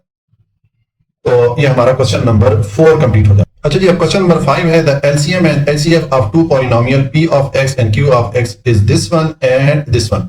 ये हमें दो पॉलिनोमियल एक्सप्रेशन की एलसीएम, ये वाली हमें एलसीएम की वैल्यू दे दी गई है और ये एचसीएफ की वैल्यू दे दी गई है। ठीक है, तो अगर if one polynomial is this one, तो अगर ये जो दो पॉलिनोमियल है p ऑफ x और q ऑफ x, इनमें से एक पॉलिनोमियल या p ऑफ x ये इसके इक्वल हो, तो हमें q ऑफ x की वैल्यू मालूम करनी, या जो दूसरी वाली पॉलिनोमियल एक्सप्रेशन है उसकी वैल्यू मालूम करनी है। तो इसको भी हम सेम जिस तरह के हमने क्वेश्चन नंबर 4 को सॉल्व किया था उस तरह सॉल्व करेंगे। जो इन्फॉर्मेशन दी गई है वो आप लिखते हैं, एचसीएफ की हमें ये वैल्यू दी गई है, एलसीएम की ये वैल्यू दी गई है, और जो फर्स्ट पॉलिनोमियल है या p ऑफ x है इसकी ये वैल्यू दे दी गई है, और सेकंड वाले पॉलिनोमियल या q ऑफ x की वैल्यू हमें मालूम करनी है। तो अब यहाँ पर भी सेम वही फॉर्मूला अप्लाई करें जो कि हमने पिछले क्वेश्चन में किया था कि product of LCM and HCF equal होता है first polynomial into second polynomial के। अब हमें q ऑफ x की वैल्यू चाहिए तो उसको मैंने एक तरफ रख दिया, p ऑफ x को दूसरी तरफ ले जाए, यहाँ पर ये मल्टीप्लाई हो रहा है, दूसरी तरफ जाके इन दोनों वैल्यूज पे p ऑफ x डिवाइड हो जाएगा। तो अब आप इस फार्मूला में ये जो आपको वैल्यू दी गई है एलसीएम, एचसीएफ और p ऑफ x की, ये वैल्यूज पुट कर दें तो आपके पास ये एक्सप्रेशन बन जाएगी। अब ये जो एक्सप्रेशन है इसमें ये जो x2 माइनस a2 आ रहा है, इसको इस फार्मूला के तहत हम सॉल्व कर सकते हैं। देखिए ये दो टर्म्स हैं जो स्क्वायर की फॉर्म में आ रही है, इनके दरमियान माइनस का साइन है, सेम जिस तरह के फार्मूला में हमारे पास आ रहा है। तो हम इन दोनों टर्म को इस फॉर्म में लिख सकते हैं, यानी कि इन दोनों टर्म को एक बार हम माइनस साइन के साथ लिख देंगे, एक बार इसको प्लस साइन के साथ लिख देंगे। ठीक है, तो मैं ये वाला फॉर्मूला अप्लाई करके इस वाली एक्सप्रेशन को मैंने x plus a into x minus a की सूरत में लिख दिया।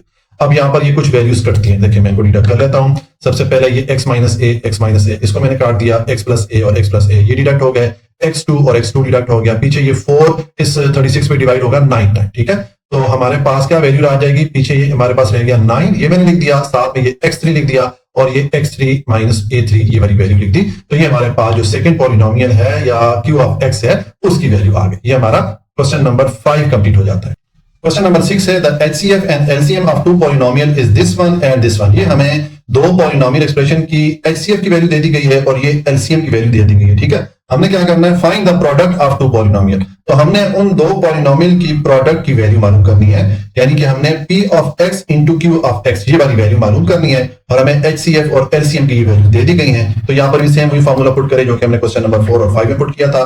मैंने लिख दिया product of first polynomial and second polynomial equal होता है प्रोडक्ट ऑफ एलसीएम और एचसीएफ के। फॉर्मूला मैंने पुट किया, अब एलसीएम और एचसीएफ की वैल्यूज पुट कर लें, ये जो आपको खुद दी गई है। अब इनको आप मल्टीप्लाई करें, तो इनको मल्टीप्लाई इस तरह कर सकते हैं कि देखें ये x प्लस ए यहाँ पर आ रहा है और यहाँ पर आ रहा है, तो इसको हम x प्लस ए होल स्क्वायर की फॉर्म में लिख सकते हैं। ठीक है, तो ये हमारे पास प्रोडक्ट ऑफ वो जो दो पॉलिनोमियल है उनके प्रोडक्ट की वैल्यू आ जाती है। अब जो बुक में आंसर लिखा गया है वहां पर ये x4 माइनस a4 लिखा गया है, जो कि पॉसिबल नहीं है। वो उसी सूरत में पॉसिबल होता है अगर यहाँ पर हमारे पास x2 प्लस a2 ये इस सूरत में वैल्यू होती, तो फिर हम इसको जो a square minus b square वाला फॉर्मूला है उसको अप्लाई करके इसको x4 माइनस a4 की सूरत में लिख सकते थे। ठीक है, तो जो करेक्ट आंसर है वो ये वाला है। तो इस तरह ये हमारा क्वेश्चन नंबर 6 कंप्लीट हो गया। इसके साथ ही हमारी एक्सरसाइज 4.3 भी कंप्लीट हो जाती है। जी, आज के लिए इतना ही। अगर आपको कोई भी पॉइंट समझ में नहीं आया हो तो आप कमेंट में पूछ सकते हैं, मैं इंशाल्लाह आपके हर क्वेश्चन को पूरा आंसर करने की कोशिश करूंगा।